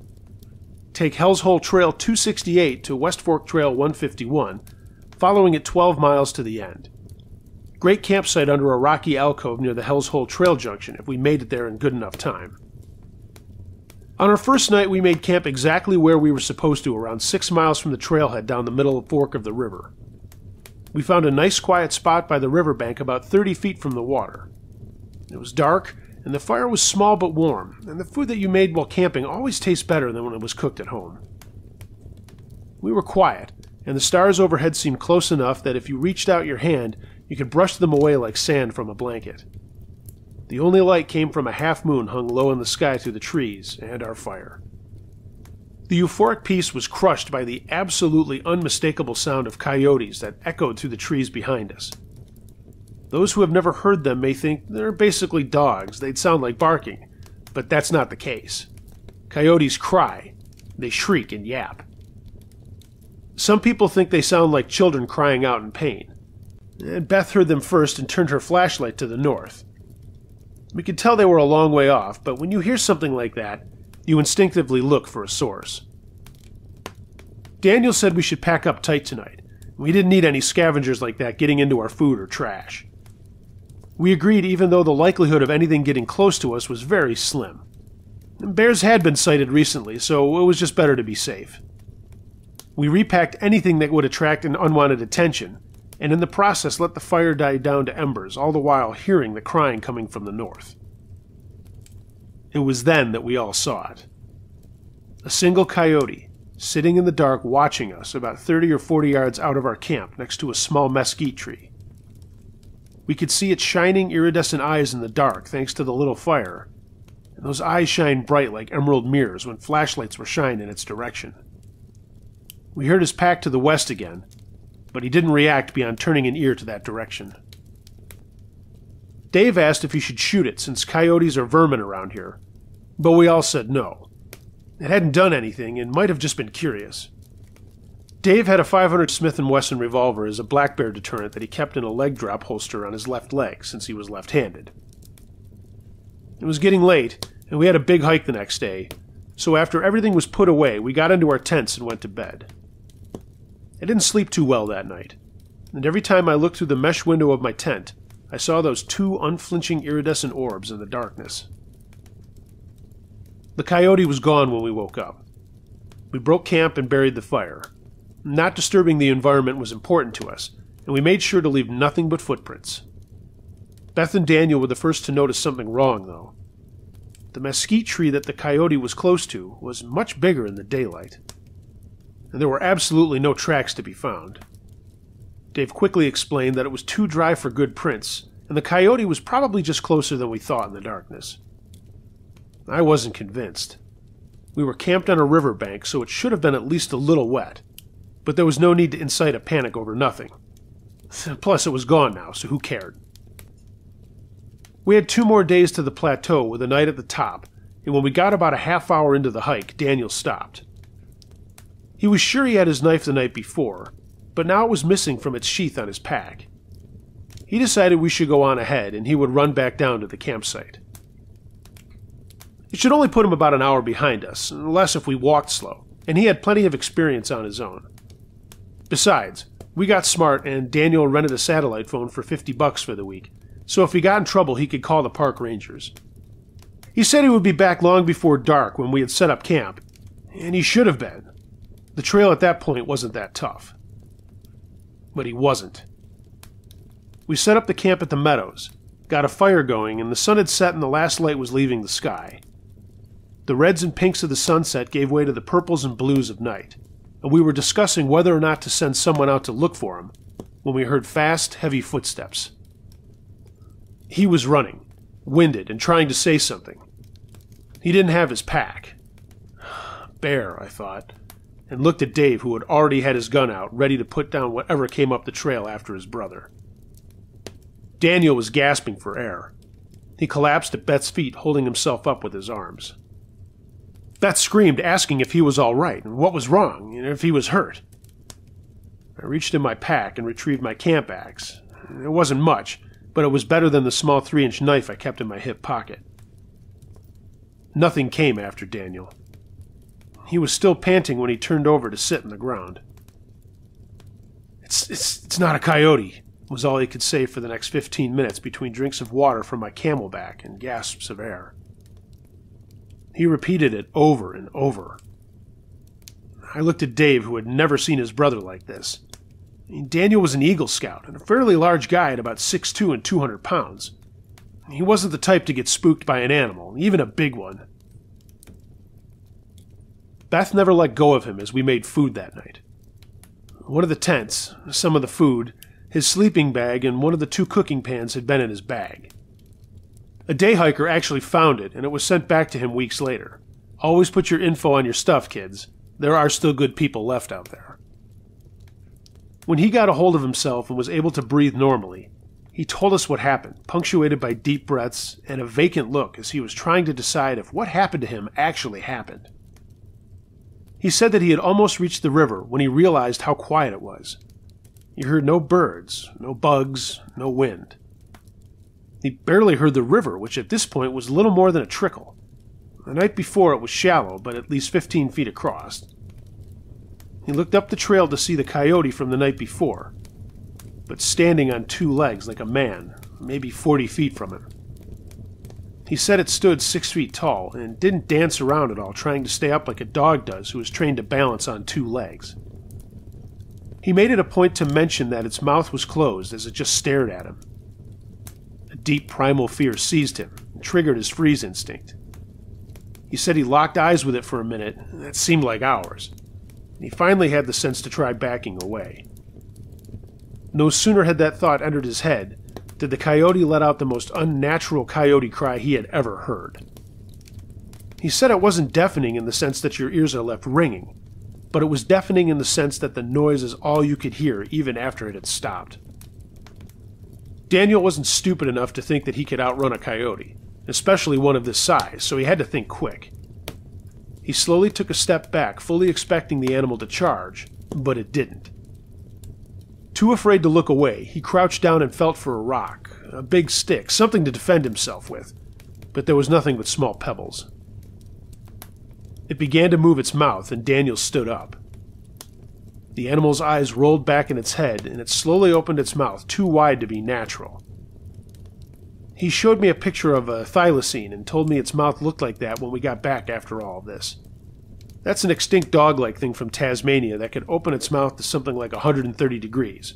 Look it up if you have some time. This obviously put him over the edge. His flight response kicked in and he took off back towards us, an hour away. Running full tilt back down the hiking trail, he heard the cry one more time a few seconds later, as deafening as ever. He heard the shifting of gravel behind me and the sounds of footsteps. The coyote was running after him. Whether it was on 2 legs or 4, Daniel didn't know, but he didn't risk slowing down to look back and see. He was horse-collared by his pack a few feet later, and from his knees he slipped it off and ran as fast as he could. He knew the coyote should have been on him within 20 yards, but there were no footsteps behind him. He ran as long as he could before he slowed to a walk, and winded, he turned around to see nothing. He heard a snap in the forest to his right, and he saw it as it reared up on 2 legs again. He couldn't run far, but it was the only chance he had. He stopped to walk whenever he was too tired to run anymore, but every little twig snapping or rustling in the forest became the coyote in his mind, driving him forward. Eventually, he could see our firelight through the trees and broke out into a sprint. He said he nearly passed out more than once, and that pure fear kept him running. Obviously, at this point, our trip was over. We had half the food, half the tents, not to mention whatever was following us. We didn't have much choice regarding what to do that night, though. It was dark, and we had to try to hike back out the next day. Daniel wouldn't sleep unless someone kept watch, so we slept in shifts. The tent we had left was a 3-person tent, and Dave and I kept our packs inside with us, as well as other supplies while we slept. So it wasn't a big deal to cram 3 of us in while the other kept watch. We stayed up between the tent and the fire for an hour, and would then sleep 3 hours while the others took their turn.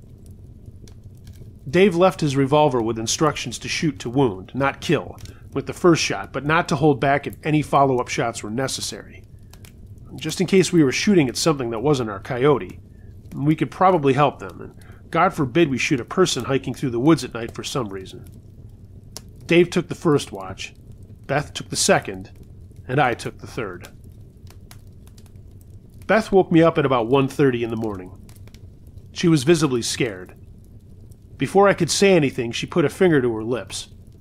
She was silently crying and looking at Daniel.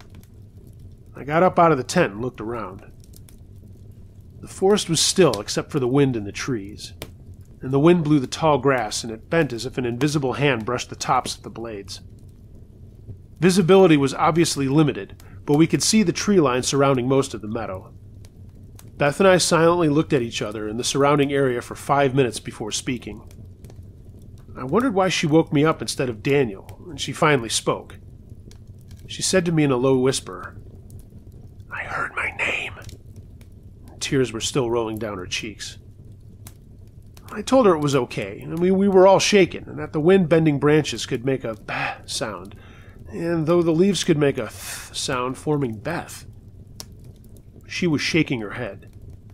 "I didn't hear Beth." The hairs on my neck and arms stood up. She swore she heard Daniel's voice coming from the trees, calling her real name.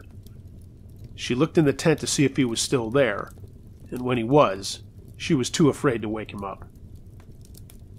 I stayed awake with her for half her shift, trying to hear what she heard, but the only noise came from the occasional bug and the sound of the wind. We were so focused on listening that when it was my turn to take watch on my own, the fire had died down to almost nothing. This gave me something to occupy my time with, so that was okay. Unfortunately, rebuilding the fire took less than 15 minutes, and I was left with nothing to do but be alone with my thoughts for the remaining 45. This was the first time I really had to think about what was happening, and how ridiculous it sounded. I believed them, though, Beth and Daniel. Growing up on the border of New Mexico gave me many opportunities to talk with native Navajo. I knew that what was out there perfectly fit the description of a skinwalker, an evil Navajo medicine man who had inherited the ability to shapeshift into different animals if he wore their skin. I had seen some weird stuff in the desert as a kid, but nothing like what Daniel said he saw. We weren't that far from the res, so it made sense, but they didn't exist, right? Plus, I was told I didn't have to worry about them. A native kid I went to high school with told me that, as racist as it sounds, they can't hurt white people. Now I wasn't so sure. I thought it was just superstition, so I never asked how to fight them. I began to fear an encounter. What if it was real? And if so, why did it want us? What would I do if it attacked? Would bullets hurt it? If not, what then? Would I die out here in the wild, victim of some ancient ritual? My fear turned to dread. How would it kill me?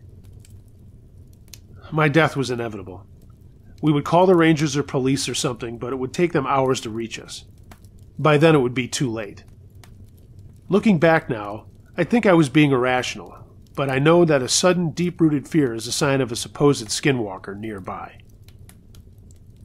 My shift was almost done. I had almost forgotten about the gun beside me on the log I was sitting on. I almost didn't hear it. A small twig snapped loudly. Through the waves of heat and sparks escaping the fire, 2 iridescent orbs shone amidst the darkness of the meadow before me. My heart was in my throat. I shot up off the log and raised the gun. The eyes disappeared into the dark. Did I imagine it? Was I so afraid of this thing that I had envisioned its eyes locking with mine through the flames? A cry to the right shattered my thoughts. It couldn't have moved that fast, could it? It sounded like a coyote, just one. A high-pitched shriek, but that wasn't the only sound there. Over a year later, I would be at an outdoor concert. I was one of the first people in the gates, and the sound tech had not muted one of the mics on stage. When a gust of wind blew through the empty amphitheater and reached that mic, I froze. The low, quiet rumble of the wind emanating from the subwoofers that shook my core froze me in my tracks. That's as close as I can come to describing the noise beneath the singing shriek of what I had heard that night.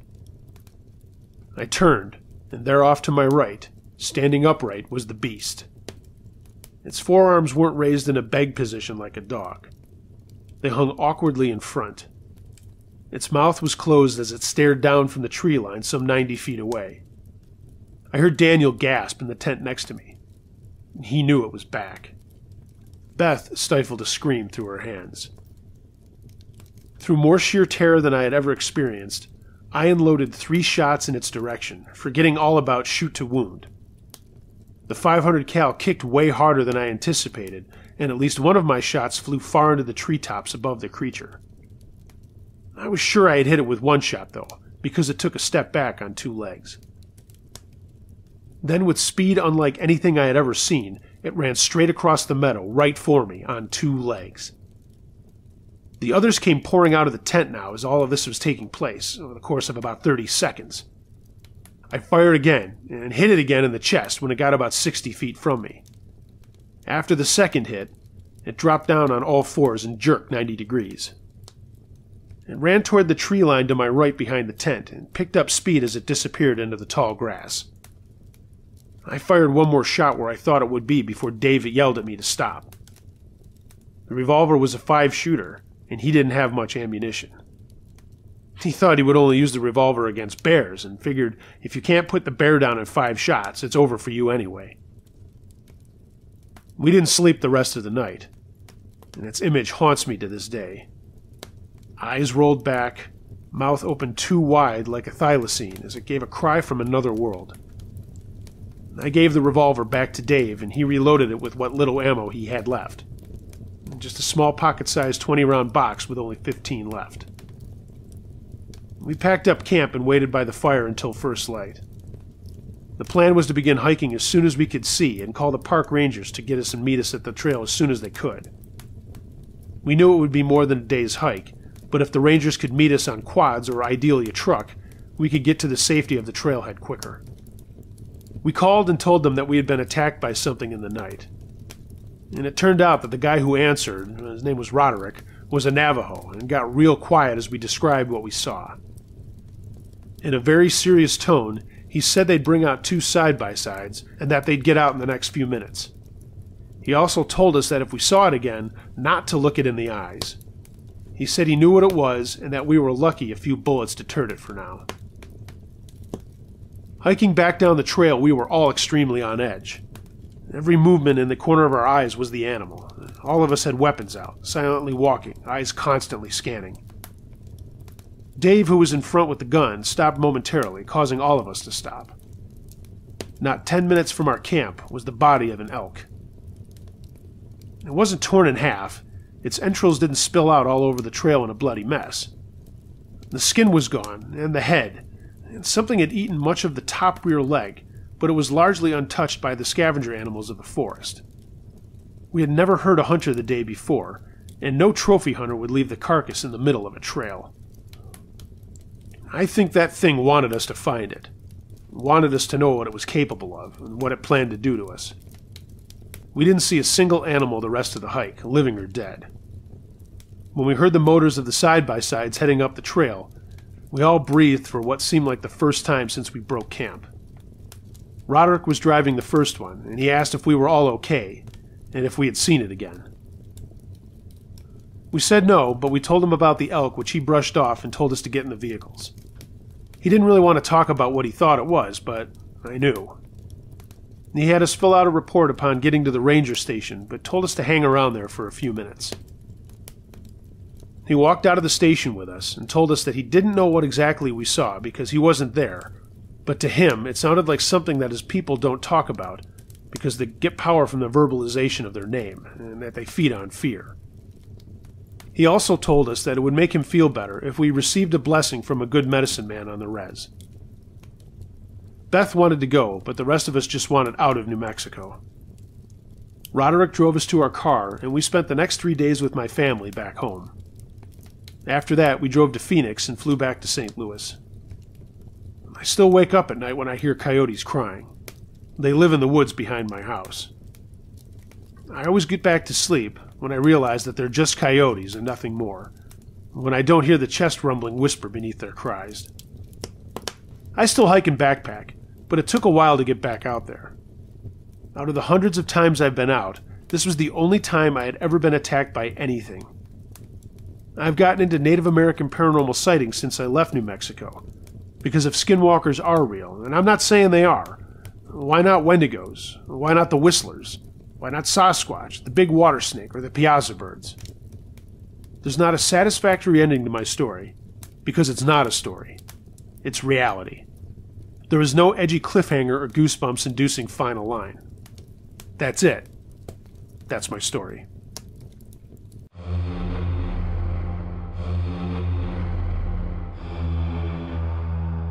Watcher at My House by DJ Gloom for you. I'd like to share some strange happenings in and around my home I've experienced the last week or so. I'm a 30-year-old male, and I have a small 2-bedroom house in the south end of my town. It's a decently populated town and close to a local park and trail. My sister lives with me, she's 23, and she works third shift, so I barely see her unless she has the night off. There have been some strange events that have recently left me very watchful and almost paranoid. I work fairly early in the mornings. I leave my house at 7 a.m., and I don't get home until around 4 p.m. The first incident happened about 6 days ago. I came home at my normal time and walked into the house. I have 2 main doors, the front door into the entryway and the back door that leads to my driveway. Nobody uses the front as our cars are around the back of the house. So I walked across the living room and into my entryway, laid my keys on the table, and opened the closet door to hang up my coat. I looked down at my feet, and in the center of the floor was a puddle of water. Nearly a perfect circle. It had been raining outside that day, and it was as if someone had stepped into my front door, over the doormat, and stood in my entryway looking into the living room and the hallway. The door was locked at the bottom as usual, but the deadbolt was not latched, and there was no water anywhere else. I first looked for a leak or water coming through the ceiling or walls, but nothing. My sister was sound asleep, as usual, because she had to be up at 6 to get ready for her shift. I cleaned it up, latched the door, and asked her when she woke up later if anyone had been over today, or if she had used the front door for any reason. She looked at me like I was an idiot and said, "No, why would I use that door?" I explained what happened, and we both shrugged it off, but I could tell it made her slightly uncomfortable. Moving on, the next morning I woke up early to get ready for work. I always make my coffee and take a cigarette out to the back porch and sit and take 5 minutes for myself. It's dark this early, but I do it every day, and I've never thought twice about it. My car faces me directly, and suddenly I swore I saw something round pop up ever so slightly behind my back window and peer through the front windshield and then shoot back down. It was as if it was checking to see if I was still outside. I stared at the back of my car and dared whatever it was to pop up again, thinking I was half crazy. And suddenly, I felt like I was being watched. And it wasn't just a tingle, I mean a full-blown dread inside myself. Never before had I felt this way. I peered around in the darkness of my side yard and across the street before slowly grabbing my coffee cup and making my way inside. I locked the door behind me and went to my sister's bedroom. She was at work. I didn't turn on any lights. From there, I could get a clear view of the back of my car from her window, and I looked. There was nothing there, just some leaves blowing lightly down the street. I felt silly. Her cat began to meow obnoxiously, as it does before I feed it before I leave. So I headed out to the back room through the kitchen, and I can see him standing there and looking directly at the back door, meowing his head off. I slowly made my way past the entrance to the back room and turned to look at the window and the door. Nothing again. The cat was still meowing, though, looking straight at it. I just kind of shook my head and went on with my day after the dread melted away. But 2 mornings later, all was normal, and again I was up for work. Again, as I'm a creature of habit, I took my coffee and my cigarette out the back door. I have a small yellow flower pot that I use as an ashtray, and I fill it with sand and empty it every couple of days when there are around 7 to 9 butts in it. Instantly, I noticed my ashtray on the ground. It had been tipped over, spilling out sand and butts. Normal stuff, but here's where it got strange. The ashtray was standing straight up, and the sand was in a single pile next to it, and about 6 butts were arranged in a half circle and left by the steps. My sister doesn't smoke, so she wasn't looking for halves to smoke at some point. Insert another feeling of dread. I looked around in the darkness again and saw nothing. I only heard some rustling in my bushes, so I assumed it was just the wind making them dance around. I picked up the butts and went back inside, and as I was shutting the door, I could hear strange laughter from somewhere across the road in a small field that led to a small factory.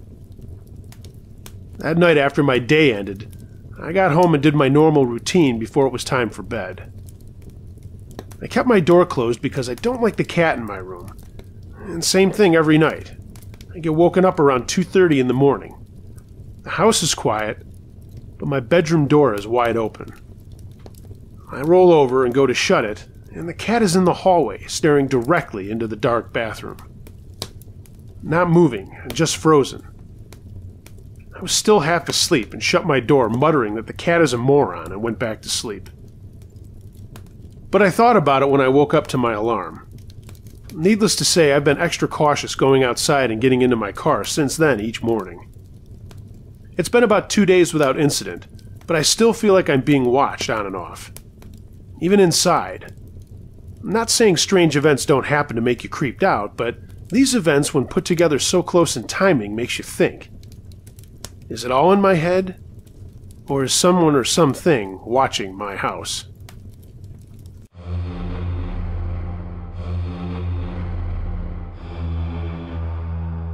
I Didn't Belong to Him.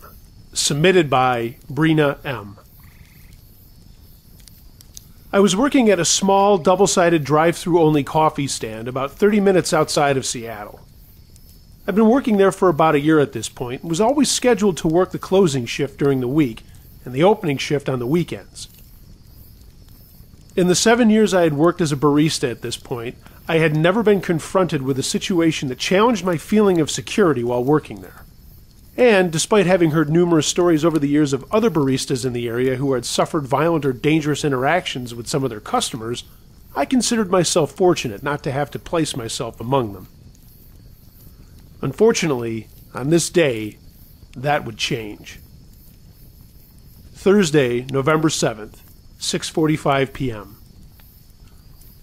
I was preparing to close the stand at 7 p.m. like usual. It was very rare that I would have customers come through the stand past 6:30, and because of this, I felt myself jump slightly when I looked up from the espresso machine I was cleaning to see a man standing behind the glass of the closed window beside me. Adding to my alarm was the fact that he made no noise whatsoever as he approached the stand, and made no attempt to grab my attention once he got there. Instead, he stood behind the window in complete silence, his mouth awkwardly fixed into an unnatural-looking smile. At first, I wasn't even sure if he was a customer at all, considering the idea he may be part of a large group of transients and homeless that were known at that time to reside in the area, and who occasionally came up to the stand to ask for free coffee or water. For safety reasons, I typically refrained from serving walk-up customers after dusk, but because he now knew I had seen him, the rules of good customer service required I at least acknowledge the fact that he was there. So, reluctantly, I decided to serve him. He introduced himself as Ivan. He was around my age, seemed reasonably well kept in the sense that his clothing and overall appearance looked pretty clean, and despite a slight Eastern European accent, his English was very good. His eyes, however, were utterly unnerving. His gaze made my stomach feel uneasy, and immediately my intuition was alerting me that something about this individual was very wrong. Every red flag possible was beginning to show in my mind, and I could not shake the deep, almost overwhelming sense of darkness that I felt coming from this person. There was an evil in him that I couldn't ignore, though I would soon find out exactly why I was feeling this way. After greeting him as politely as I could manage, despite my growing hesitations, I began preparing my machine to make him a drink. However, he didn't seem to know what he wanted to order, and I asked him twice what I could get started for him before I silently recognized the fact he was not likely here for the coffee. Eventually, he abandoned ordering altogether, and instead directed our interaction towards small talk. He asked me where I was from, how long I'd been working at this stand, etc. I answered each of these questions with short, abrupt answers, hoping my tone and clear lack of engagement would convey the fact I wasn't interested in continuing any further conversation. Besides, he was not a paying customer, and I was about to close. After a long pause, he asked slowly, "So, do you have a boyfriend?" Annoyed, I replied curtly, "No." At this point, I was completely ready to end our interaction, so I told him that I needed to finish closing up so that I could go home. And upon hearing this, he walked away from the window he'd been standing at, mentioning in his descent that he was looking forward to seeing me again very soon. A minute or so passed, and he was out of sight. Yet my gut told me he was not, however, far away. I could feel his dark energy nearby, and I knew he was watching me from somewhere beyond my line of vision. Cautiously, I closed up the stand, locked the doors and windows, and walked to my car and drove home. By the following day, I had all but forgotten the encounter I had had with that guy, and I went to work as usual. 7 p.m. rolled around, and once again, I was just about to end my shift and close the stand. I was nearly finished closing out the register when a brief moment of movement catched my eye from outside the window on the opposite side of the stand. I turned my head toward the area in question, and there, in full view of both me and the security cameras, stood the guy from yesterday. My stomach sank quicker than I knew previously to be possible, and I was immediately very aware of how cold it was inside of that stand. He smiled at me with a predatory-like grin, waved, and then proceeded to pull open the closed window in front of him, instead of waiting for me to cross the small distance within the stand that stood between us and open it for him, as I usually would. Although he didn't present himself aggressively, there was something incredibly threatening about his choosing to do that, and it left me feeling helplessly, hopelessly unsafe in that moment. And that was not a feeling I was familiar with, or, as I learned, particularly fond of. Once I was finally able to bring myself back into a present state of mind again, I cleared my throat and told him as firmly as possible that I was off the clock and wouldn't be able to make anything for him as my machine was already cleaned and my register closed out for the day. His smile widened further as he replied, "That's okay. I didn't come for the coffee.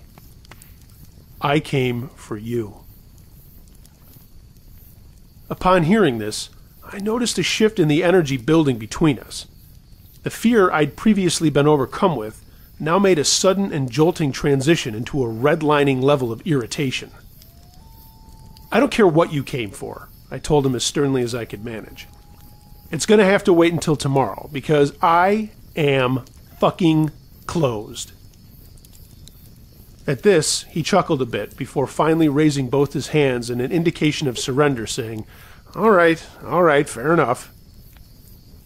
His smile disappeared. His eyes became even more focused on me, his gaze intensified. "Then I will see you tomorrow," he said, in a way that felt less like a statement and more like a threat. I swallowed hard, and once he was out of view, I rushed to the window and slammed it shut, throwing the lock into place. Again, despite not being able to visibly confirm his presence nearby, I knew he was there, and I could feel his eyes fixated upon me. I left the stand quickly and got into my car to drive home. This time, however, he remained heavily on my mind for the rest of the night, robbing me entirely of any sleep. The following morning was a Saturday, so per my schedule, I got up insanely early to work the 5 a.m. opening shift. I arrived at the stand at 10 minutes to 5, and for the first few hours of my shift, everything was as it would normally be. 8:30 rolled around, and it's now finally no longer freezing and dark outside, as the November mornings here tend to be. The sun had broken through the clouds and was steadily burning them off.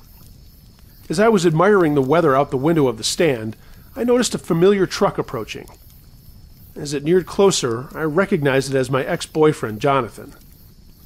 I found this exceptionally odd, as he and I were not currently on very friendly terms due to his cheating that ended our relationship about 6 months earlier. He pulled up slowly to the ledge of the open window I was occupying, and I asked him what he was doing there. I'm sure I'm probably not someone you were wanting to see today, I know, but I just wanted to come by and wish you a happy birthday and see how you were doing." Just as I was about to thank him for the birthday wishes and inform him that, no, indeed, he isn't someone I wanted to see that day, as I was still pretty hurt from his cheating, I noticed someone about 100 yards away and approaching the stand on foot. It was Ivan. I whispered quickly to Jonathan that I needed him to stay here with me, even if another customer pulled in for service behind him, until the guy who just walked up was gone. I could tell he was able to register the fear in my eyes, and he agreed immediately to stay. I brought as much focus into my demeanor as I could manage at that time, and turned to face the window on the opposite side of the stand, just as Ivan approached it. I walked slowly over to him, and noticed right away that he'd been crying. His eyes were bloodshot, and a few tears dripped down his cheeks slowly. Disregarding his obvious emotional state, I informed him he needed to leave, as I was not going to serve him. But before my statement reached its conclusion, he cut my words off abruptly. "I don't need this anymore. You can have it." As he said this, he threw what I later came to recognize as his Russian passport right into the stand through the open window. I picked it up, puzzled, and with a mix of both caution and disinterest, I asked him why he would no longer be needing it. "I just won't." I allowed his words to hang heavily between us while I attempted to make some sense in my mind of what a gesture like this might mean, if anything at all. That was before I felt a strong bite of dread inside my chest. The fear crept slowly into my throat before finally escaping past my lips in an audible gasp, bringing Ivan the confirmation he'd been hoping for, that I understood what was about to happen here. No guest to a foreign country would willingly discard or abandon their passport unless they intended to see to completion an act of absolute finality. In an effort to sever the nonverbal conversation taking place within the locked gaze Ivan and I currently had on one another, I glanced over my shoulder at Jonathan, who now had a "what the fuck is going on" look on his face. In an instant he recognized the desperate pleading fear in my eyes. This caused his own expression to quickly change to one of panicked urgency as he attempted to understand what had just taken place between this stranger and myself. As I turned back to Ivan and noticed immediately that his crying had stopped, his tears were now replaced with a look of what I can only describe as complete and utter insanity. This is the point where the dynamics of our interaction shifted indefinitely. "God came to me last night in my dreams," he began slowly. "He told me you will be my wife. You are my wife. You are mine. You are for me." A sickening, sadistic smile curled the corners of his mouth up in such a way that it was almost physically painful to witness. My heart began throwing itself violently against the inside of my chest as adrenaline surged through my system. "You are my wife," he stated again. "You are my wife, and now you come with me. Right now." At this, he planted his hands firmly onto the ledge of the window that stood before him, and he began to lift himself onto it. Realizing that he was attempting to crawl through the window and into the stand, I practically threw myself across the small distance between he and I quickly slammed the window shut, locking it. He pushed his weight back down off the ledge, paused, and then proceeded to give me a look that made me truly understand the meaning of having one's blood run cold. I felt the inside of me begin to quiver in a way that I'd never felt before, an anxious vibration that was working its way throughout my entire body. This was not over yet. I understood that now. At this, Ivan offered me a quick wink and began to move with obvious purpose towards the back of the stand. Soon I heard a faint beep, beep, beep, beep of buttons being punched on the electronic keyboard that secured the lock on the back door. Ivan was trying to get through the only actual entrance to the stand. In my mind, I knew there was no way he would ever manage to guess the four-number code, and dismissed any arising concerns that he would manage to gain entry. "Not going to be that easy," I said under my breath, though I was unsure if I truly believed that. A sudden realization I'd spoken far too soon arrived like a deadweight thrown directly at my gut. The dread that followed what I heard next is something I will never forget. It slammed itself violently into my present state of mind, and with so much force I almost fell back a few steps. Adrenaline immediately overtook my system in its entirety, and in an instant my vision tunneled itself. As I heard the fateful sound of the electronic keypad indicating a successful code entry, followed by the loud and heavy thunk of the steel deadbolt retreating quickly back into the door, all I could see was the door in front of me. Nothing else. It was as if there were a glaring spotlight illuminating that door, and the evil that was about to walk through it. All else around me fell into darkness. Time felt as if it had stopped entirely, and I no longer had a sense of it, or the space around me in which I currently occupied. As the door began to slowly push open from the outside, I could hear an almost deafening scream resonate powerfully throughout the walls of the stand, expelled solely by a force of fear. As I stood there completely paralyzed, I bore witness to the largest knife I had ever seen enter through the opening door first, followed by Ivan's firmly gripped hand around it. It was only then that I realized the scream I was hearing was my own. As Ivan passed the remainder of his body through the opening of the back door and into the stand, my scream suddenly silenced itself. Before I continue any further, let me just say that until you personally experience a situation that demands you access your fight or flight response, you have no idea what the response is going to ultimately be. The type of fear that's required to trigger this defense mechanism in the first place is more than most people ever realize. How you will react to it will be involuntary. In this moment, I recognize the simple fact that regardless of whatever it is this guy had planned for me here today, I intended to survive it. And not simply survive. I intended to execute a lesson this guy clearly needed to learn. Never underestimate someone's capability to persevere, or the fight that drives them. Remembering at this point Jonathan was still in his truck on the other side of the stand, I ran to the window and screamed desperately through the now closed and locked panel of glass. "Jonathan! Jonathan, he's got a fucking knife!" Jonathan's eyes grew huge, and he threw open the driver's side door and flew from his truck towards the back of the building.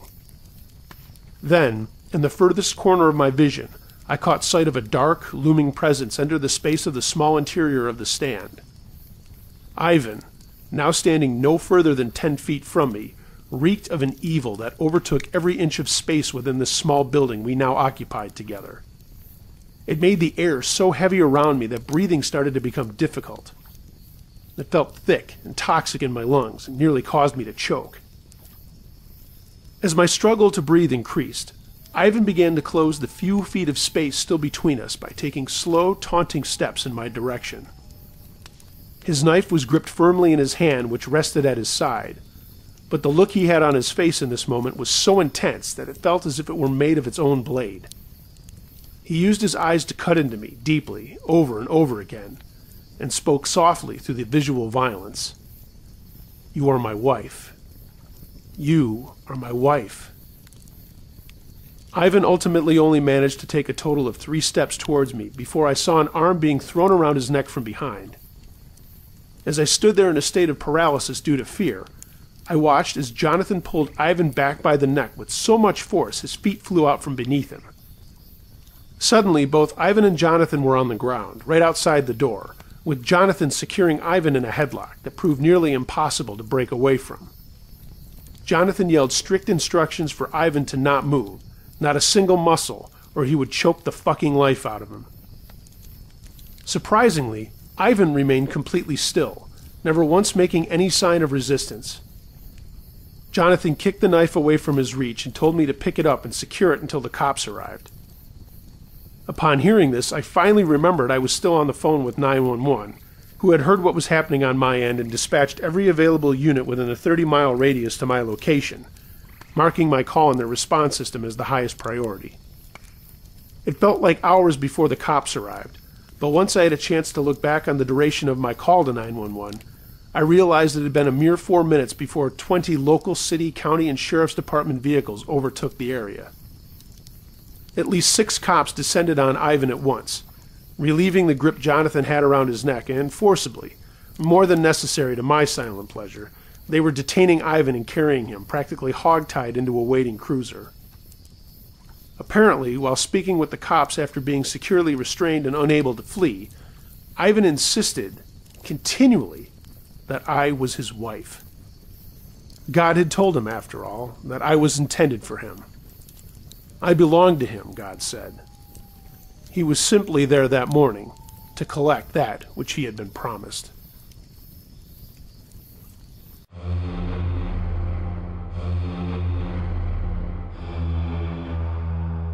A Creepy Remodel by Line Noise. I'm not a believer in ghosts or anything like that. I'm pretty skeptical to the whole thing, but this is my story. Sorry for the Tolstoy. My first summer after high school, I worked for my neighbor. He had a contracting business that mainly did light remodels on houses, painting, general carpentry, basic landscaping, building decks, stuff like that. The usual crew was this guy, his partner, myself, and one or two of my friends, and a general laborer or two, depending on the size of the job. About halfway through the summer, we got a job to do some cleanup on a house a few towns over, which had been neglected for quite some time. Repaint inside and out, fix some squeaky floors and water damage, clean up the yard, etc. It was a decent-sized house, and needed a ton of work, and the estimate was that it would take about a month to do it right. The homeowners had no problem, as they were not living there and were planning on selling the place. Everything inside had already been cleared out for the most part. The first few days were spent just clearing brush and stuff out of the yards, so we could get equipment in to work on the exterior. Once that was done, we split off into two crews, one scraping the outside of the house and one doing work on the inside. It was the summer and the place didn't have AC, so the easier job was the work outside, and we would rotate who was in and who was out. To give you an idea of the layout of the house, when you walked in the front door, you had a large room off to your immediate right and left. Straight ahead of you and to your left, you had a staircase that went up to the second floor. To the right, a small bathroom, and then straight back to the kitchen and another large room. Upstairs, you had 4 bedrooms and 2 bathrooms, and there was only one staircase to the second floor. We started in the front rooms, and within an hour or so, our radio started acting up. It was an older boombox type thing, with a manual cassette player and the knob with the slide for tuning stations.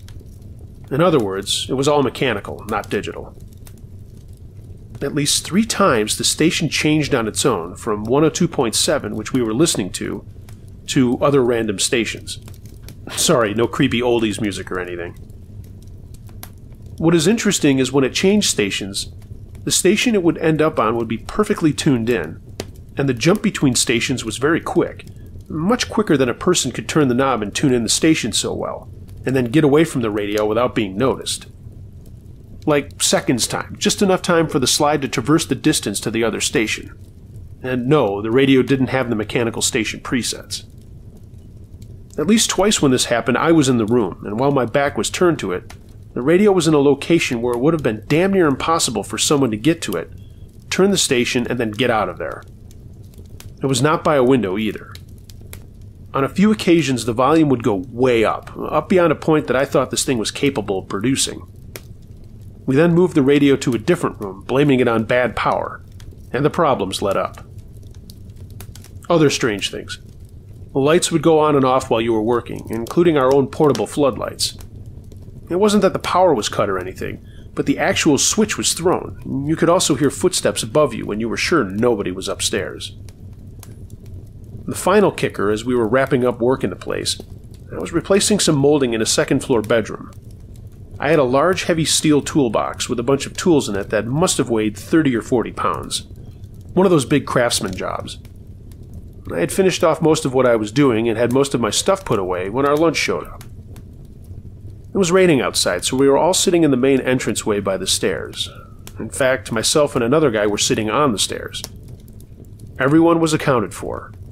And by this point we were always joking around how we were working in a haunted house due to all the strange stuff that was going on, but no one was taking it seriously. Everyone was pretty much convinced that it was the combination of an old house, our imagination, and probably a few of us screwing around with each other, causing the stuff. Mid-conversation about this, there was a giant crash from upstairs. One of the dudes freaked and just ran for the door. Me and the dude sitting on the stairs turned and went up the stairs. At the top, you had a clear view of the entranceway to all of the rooms, so in the 3 seconds it took for us to climb them, nobody would be able to get out of a room without being spotted. Inside the room I had been working, my heavy metal toolbox had been tossed across the room and its contents scattered. The time from when it happened to when I got there was so short the stuff was still rolling around, and again, this was a 30 to 40 pound toolbox which was sitting on the floor and had been clearly tossed a good 10 feet.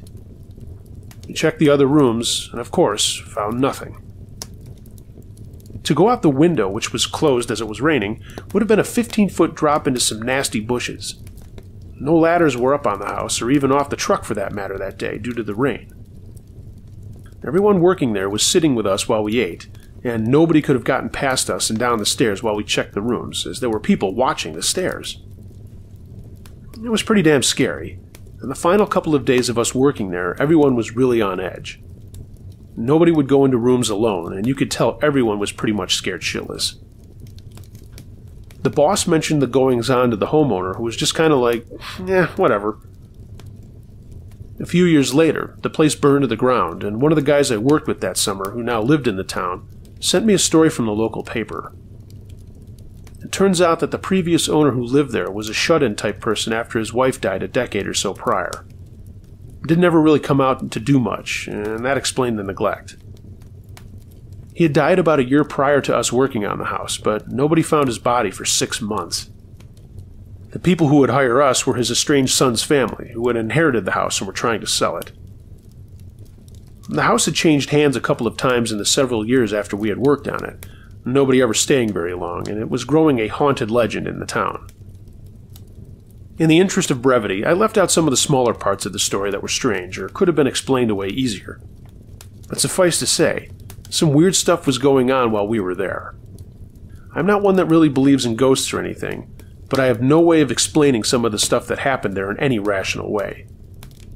Thinking about it still gives me chills.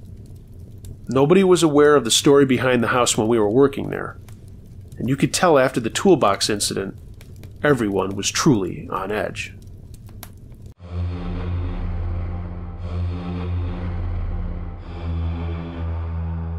The Run, submitted by Tantalus Flower. This took place in my hometown when I was 17 years old and in high school. It was springtime, and this guy who was known for having these crazy keg parties at his house when his parents went out of town was doing just that, throwing a big party. A bunch of my friends and I were invited, and who could say no to $3 for unlimited crappy beer until it ran out? Before I go any further, I should say that I'm a woman, and this was 1991. A group of my friends were getting together, and one, I'll call Angie, was going to drive us all and stay sober enough to drive us home. We all got to the party and went inside to see our friends and have a good time. The guy whose house it was, I'll call him Alan, was making the rounds to say hi to everyone and was doing the good host thing by telling us everyone who was there, including some guys from our sports rival school. We all did the "aw, shit" thing and then laughed. One of them was a guy I worked with at a fast food place, so I thought that was cool that he was there. We got cups and beer and wandered around to see people playing drinking games and others hanging out around the pool. It wasn't open, but people were still sitting in chairs and talking and stuff. The guy I knew, I'll call him Joe, saw me and came over and started talking to us, and pretty soon some of his friends followed. They were all really funny, and some ran to get us new drinks. They were clearly hitting on us, but I wasn't interested as I had a boyfriend, and Joe knew that, so it was mostly them flirting with my friends. My guy, I'll call him Jay, couldn't go to the party because he had to watch his brother and sister. And no, he wasn't like one of those psycho guys who was jealous if I was out without him. In fact, he used to drive me crazy because he would always say, "I don't care who's hitting on you. You know who butters your bread." At any rate, the night went on and we started playing a drinking game. I don't remember which, but some girls I don't know came over to us and started acting really bitchy. Turns out, they came with these guys and were pissed they were hanging out with us and not them. Not wanting any trouble, I got up and went inside to see who else was there, and by the time I went back, there was a decent shoving match going on with all the moron guys in the yard yelling, "Hit her! Hit her!" One of my friends, I'll call her Crystal, was really getting into it with one of the girls, and she threw a beer in her face. And that was it. They started fighting, and then the rest of us jumped in to stop them. Angie got to Crystal first and pulled her away and dragged her screaming into the house.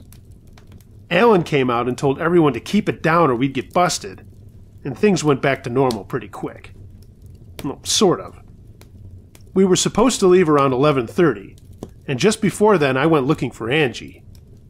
She was nowhere to be found. I looked all over and finally found a friend who told me that she had left about an hour earlier, right after the fight broke out. What the hell? My friends had ditched me. Now, it wasn't the end of the world. I only lived about 2 miles away, but now I had to hoof it on my own. Kind of pissed, I said goodbye to some friends and let them know I was heading out. This place was on the edge of my town, and it would be a little bit before I got to neighborhoods, and the only light was from the occasional streetlight as I stuck to the shoulder. About 10 minutes into my walk, I heard a car coming up from behind, and I made sure I was way over and out of the way. When it got up to me, it slowed down, and I heard a voice say, "Isn't that one of the bitches from the party?" I turned to look at the car, and it was the girls who started shit with Crystal. Great. Just great.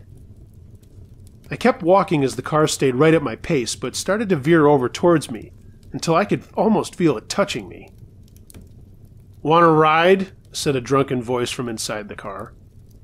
I was trying to be cool, so I just said, "No, but thank you." The car took off like a shot and went around a curve, tires screeching. I shook my head and kept going, and I could see the regular neighborhoods would be starting in just a bit. In just a couple of minutes, though, I saw headlights of a car turn around a far corner and head my way. The lights got bigger and bigger, and that's when I realized it was coming right at me and was not slowing down. I took a leap off the shoulder and into some tall grass across a ditch and fell down. The car sped by me and I looked back at it. It was the girls again. I got up and started running as fast as I could. I was a multi-letter track athlete, so this was right up my alley, but I was scared more than thinking about pacing myself. The edge of the houses was getting closer, but not fast enough, and when I looked over my shoulder, the car was making its way back to me. I kept running, and as the car got closer, I could hear it, and I could also hear the girls laughing. I kid you not, they were all laughing. I reached the first stop sign of the neighborhood and made a right turn onto the street, and just as the car blew through the stop, I turned and ran another 180 in the other direction. I suddenly remembered that there was a convenience store not that far away in that direction. I don't know how I remembered it, but it popped into my head. I kicked it into high gear, and the car was behind me again as I ran with all I had. Everything was a mix of fright and adrenaline as I pushed towards the store.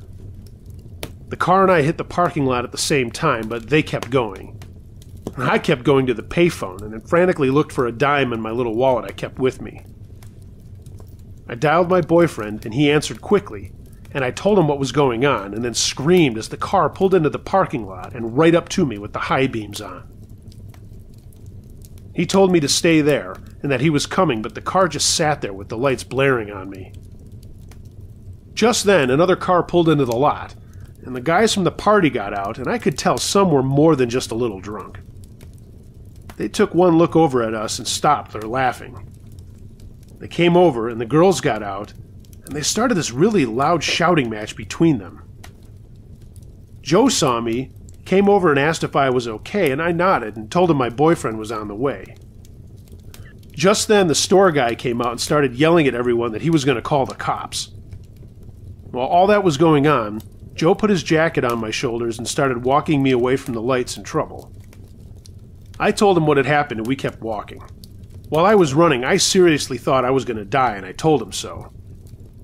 We got up another block, and I saw my boyfriend's dad's car. His little brother and sister were in the back seat looking dazed and sleepy. I opened the door, and he said, "Howdy, strangers, need a lift?" He was always fucking around and making jokes out of everything. He motioned for Joe to get in, too, and then he took the first turn away from the store as we could see police car lights coming down the street. Jay asked where Joe lived, and he took him back to his house and was asking him if he played any sports. They were just bullshitting as I was going crazy, telling them what had happened was serious and I should call the police. "I'm still drunk," said Joe. "No cops until later, okay?" My boyfriend laughed, and Joe got mad and said, "What, never been drunk before?" We took him home, and he thanked us, saying that Jay was a nice guy and that I should keep him for life. "She knows who butters her bread," my boyfriend said, and finally took me home. I have never been so scared in my life, and still thank Jay for getting me home so fast. And for all you pervs, yes, the next night on our date, he buttered my bread.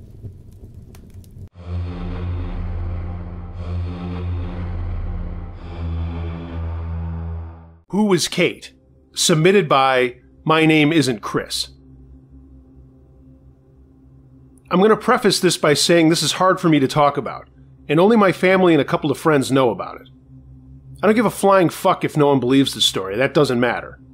I lived it, and it still lives with me.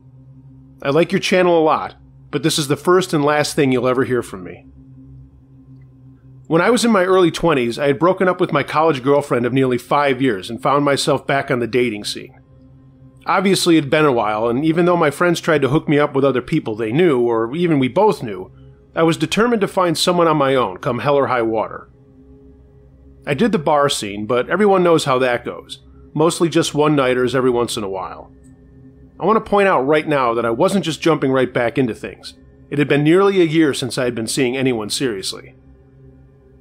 Finally, I bit the bullet and tried a dating site. I won't say which one.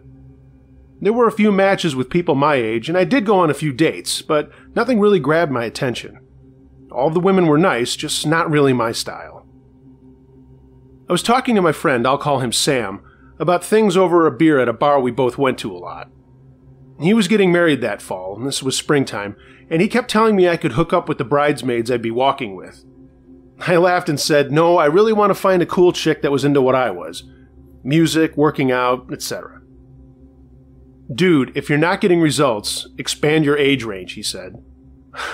Look, if I want to fuck a cougar, I can do that tonight, I replied. No, asshole, he said. Go up to 29 or 30 and see what you get if you're sick of 22-year-olds. I thought about it for a while, and we threw some darts, and talked about his bachelor party that was coming up, and then we went home. Back in my apartment, I stood looking at my computer and said, fuck it, what do I have to lose? I opened my dating profile at the website and changed my age preferences to 32, had another beer, and then went to bed. After work the next day, I went to the gym and then jogged back to my apartment, made dinner, and then looked to see if I had any matches. There were a lot more, and Sam was right. So I showered, grabbed a Mick Ultra, and looked over all the profiles. A lot seemed to be a good deal, but one jumped out at me in particular. It was a blonde 30-year-old woman. Before making a rash decision to reach out to her, I sat and asked myself if that was a bit too big of an age range. I mean, I was 24 and just starting my career. I was a copywriter, by the way, but I was trying to get myself into a freelance career as I was already sick of sitting in a cubicle all day. I threw caution to the wind and sent her a message, and just like that, Kate came into my life. She messaged me back later that night, and we went back and forth asking questions about one another, our hobbies, likes and dislikes, jobs, the standard first-time shit. Something came up on her end and she had to take off, but asked to chat on the phone the next day rather than go back and forth on the computer. We exchanged numbers and said goodnight. I had another beer and called Sam and told him what was up. He told me to go for it after asking if she was hot or not. I laughed and said, yeah. He asked, hotter than Jackie? Jackie was a girl I dated before the last girlfriend, who was really pretty, but this Kate was way hotter. She's a part-time model, man, I told him. And I got the standard meathead, dude! And then I asked him to play racquetball that weekend. The next evening, I gathered my courage and called Kate. She answered and we talked for over an hour. More of the same banter as before. She was a corporate translator for a computer company in town and spoke fluent French and was also a part-time model for photographers in and around the city. I told her I knew a little French, and she switched over to it, and I started laughing with my stupid, incorrect responses. She laughed too. Finally, I said, "Look, do you want to get a coffee or a drink this weekend if you're free?" "Sure, let's get a drink on Friday night," she replied. "Ever been to Rue 41? "Yeah, how about 6? She said great, and we said goodnight. I was on a cloud and was hoping that this would work out. Friday finally came, and I did my routine, showered, and walked to the place. It wasn't far from my apartment building. She was there when I got there, and I cannot tell you how freaking gorgeous she was. I mean, honestly, first thing that went through my negative mind was, she's either cheating or she's crazy. But I shook her hand, and she wasn't either. We hit it off immediately, despite the age difference. We ended up getting a table and staying for dinner after another drink. She asked to get together over the weekend. She was having such a good time. Saturday was out for both of us, so Sunday brunch it was. I gave her a quick peck before she walked to her car, and I floated home.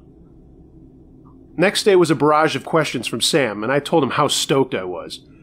This is like the longest intro ever, I know, so I'm just going to skip ahead a couple of weeks. Kate and I became a thing, but we weren't having sex yet, just spending a lot of time together. Then, one night she invited me over to her apartment and said she'd make dinner. I was all in and very impressed with her place. She lived on the top floor of a building in what everyone called the Old Village. We had dinner, and then we're going to watch a movie, so with wine in hand, we sat on her couch together. Like I said, even though we weren't kids, we were both taking it slow. Slower than usual, I thought. But we started making out, and then things progressed from there. And that's when she surprised me. While we were half naked, she scratched her nails down my back as we kissed, and I mean scratched. She actually drew blood. I popped up and she said, "Oh, sorry, Chris, I stood up and wiped the back of my hand on my back, and it came back with blood on it." "I'm really sorry," she said. I got carried away. Let me get something to clean that up." She went into her bathroom and came back with some gauze and stuff. I was still in shock and a little pain, but seeing her approach me with her face and that body, I put that pain out of my head pretty fast. Now here's the weird part. Before she took care of my back, she licked the blood off my hand. What the hell was that, I thought. She asked me to spend the night and that she would make up for hurting me accidentally. I said yes, and she sure did make up for it, and that's all I'll say about that. Afterwards, I fell asleep next to her in her bed. And when I woke up, she was looking at me and told me she had to tell me something. "Chris, I hope this doesn't ruin anything, but I have to tell you something." "Okay," I replied. "There's no other way around it, so I'm just going to say it. The reason I'm not with anyone is that they all run away from me after a while." "Okay," I said again, wondering where the hell this was going. "I'm into BDSM stuff." And Kate looked away and she said, "You probably think I'm a freak." I thought about it a minute and I said, "No, I don't. I'm not going to lie, I don't know about all that stuff, but that's not chasing me away." She turned back and asked, "Would you ever try it with me?" I paused again. "Well, I guess I could, but nothing really crazy like that German porn shit I've heard about." Kate laughed, and in hindsight, that's when I should have really just laughed and gotten up and left. But I didn't. I just figured she was into that 50 Shades of Grey nonsense that was going on at the time. We saw each other a lot over the next few weeks, and one night ended up at her place again. She brought some wine out from the kitchen, and we talked on the couch, but I started feeling beyond buzzed. I remember looking into her eyes, and then everything went black. I don't know for how long I was out, but when I woke up, I felt like total shit and my head was throbbing. It was dark, and I went to put my hand to my head, but I couldn't. I tried my left hand. Same thing. "Oh," I heard Kate say, "you're awake."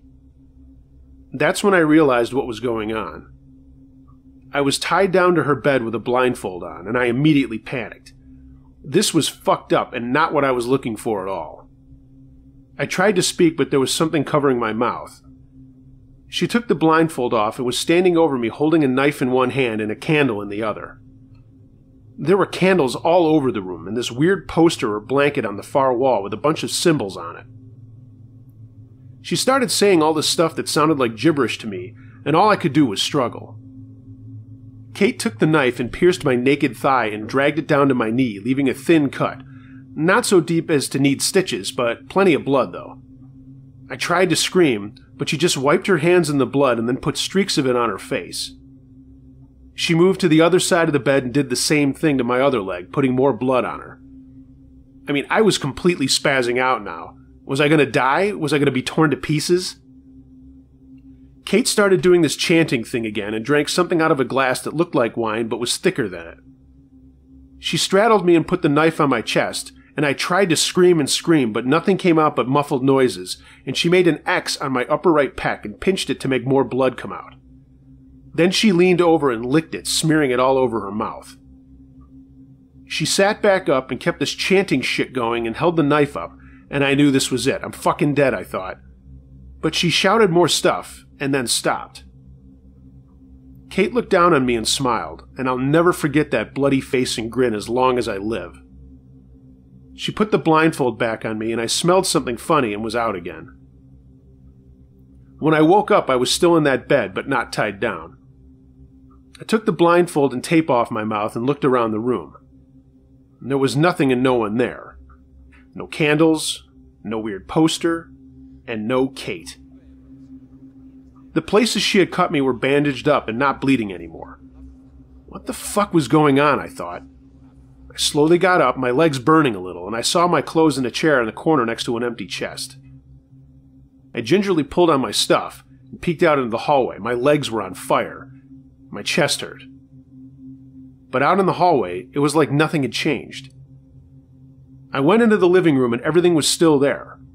The only things that were gone were Kate and her stuff. My head hurt a lot, but I knew I had to get out of there.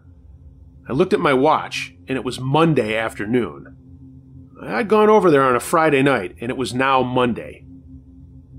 Grabbing my shit, I got the hell out of there and called a cab home. I didn't feel well enough to walk.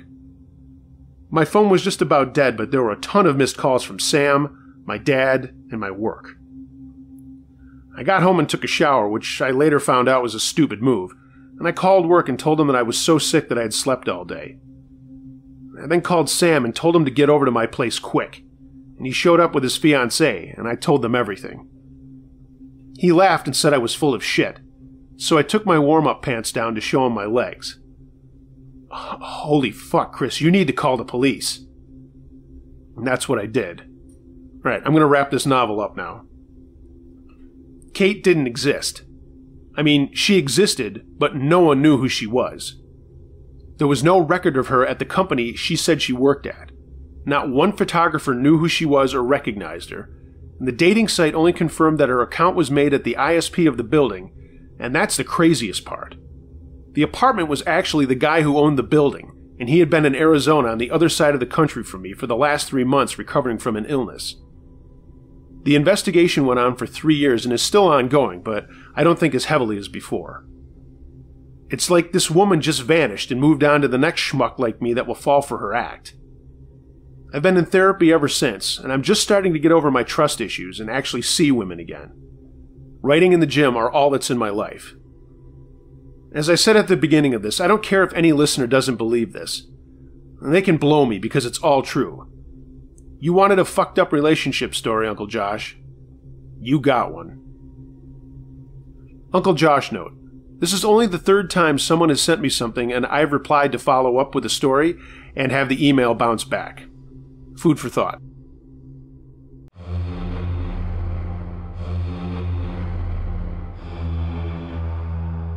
The Guy Across the Street.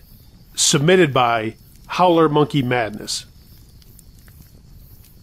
This story is about the time my family moved from the city to the country. My dad decided to start his own business after building up another one and had made a whole lot of money and decided to do his own thing. At first, my twin sisters were super against moving, but they got over it when they realized that they would still be going to their private school and just driving themselves with a car my dad bought them.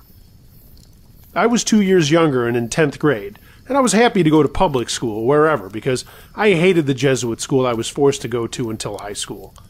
I liked my friends, but man, I hated it there. We moved from a nice suburb of St. Louis to a place in Illinois about 40 minutes away. It was a big house surrounded by farms and only one neighbor across the street. One of the cool perks of being the lone guy was that my dad said I could have the finished room over the garage all to myself, and when I was a senior, I could move my room up there for good. It was awesome. I had a sweet setup there with a big TV, my games and computer, comfy furniture, and there was even a bathroom and a kitchen. I was smart.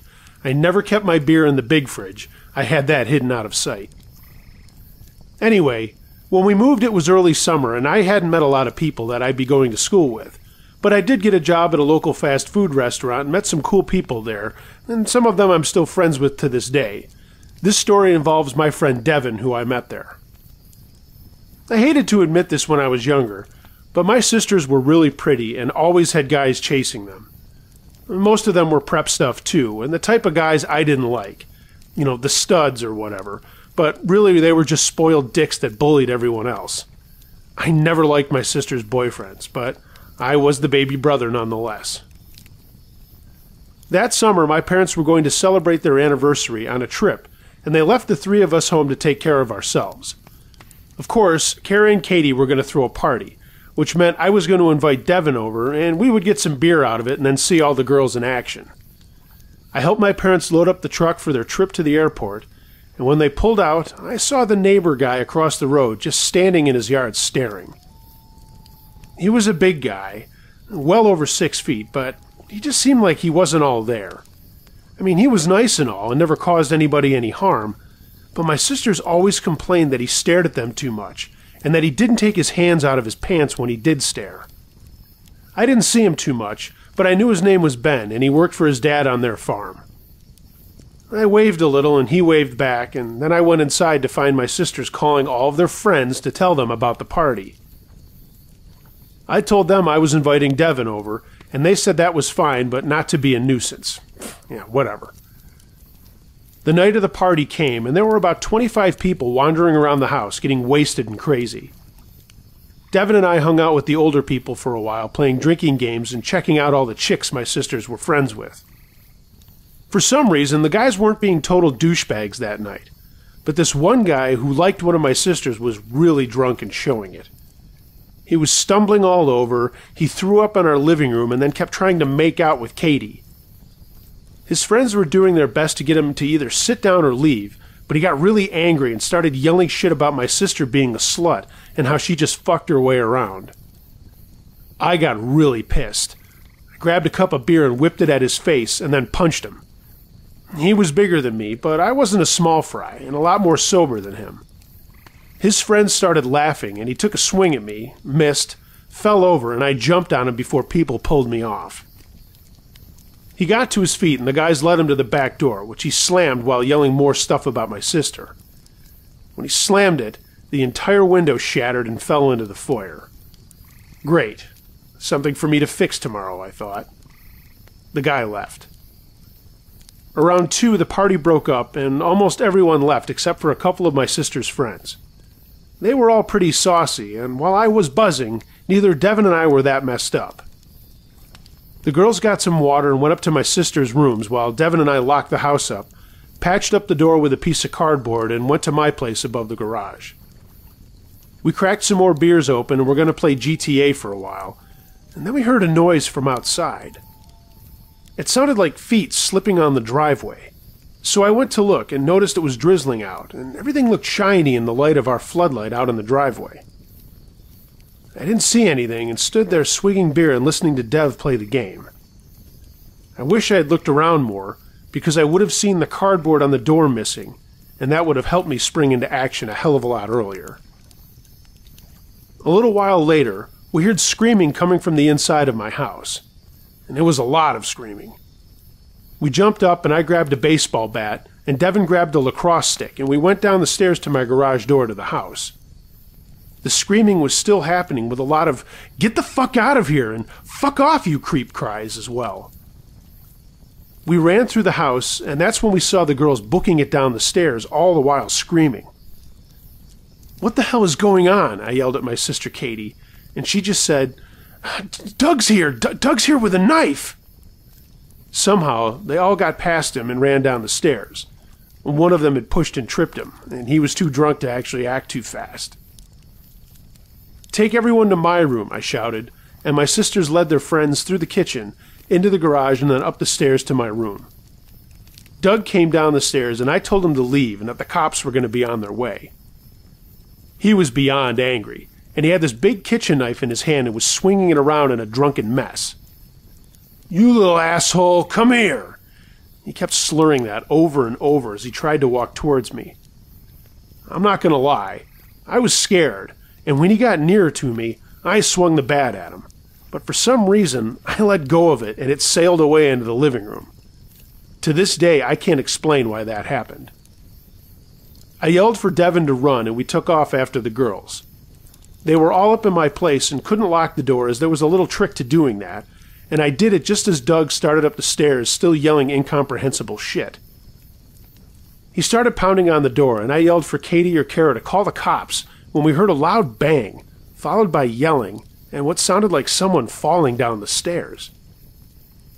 More sounds came, and it was a mix of thumps and groans, and was now out in the driveway. I ran to the window to see a large dark shadow beating another shadow.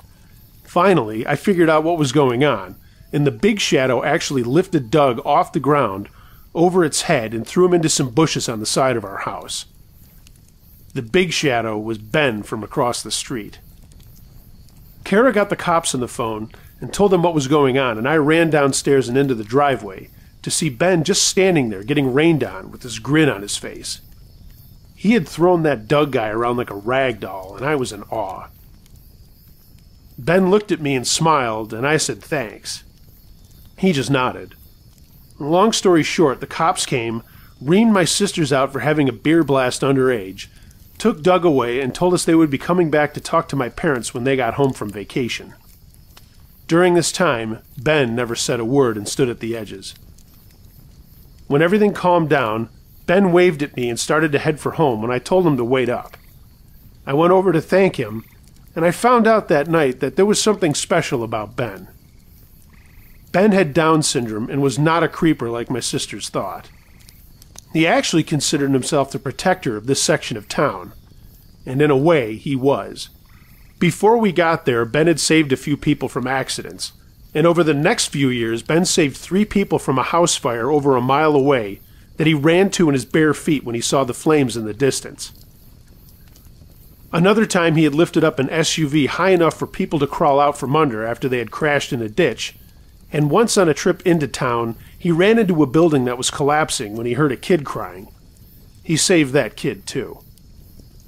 That night, he must have sensed that something was wrong and just did what he thought was the right thing to do: protect the weak humans across the street. Ben still lives out there with his aging parents, and he's still as strong as ever. I always called him Super Ben, and he loved that. Ben had saved us from a drunken maniac that night, and he's still the only superhero I know.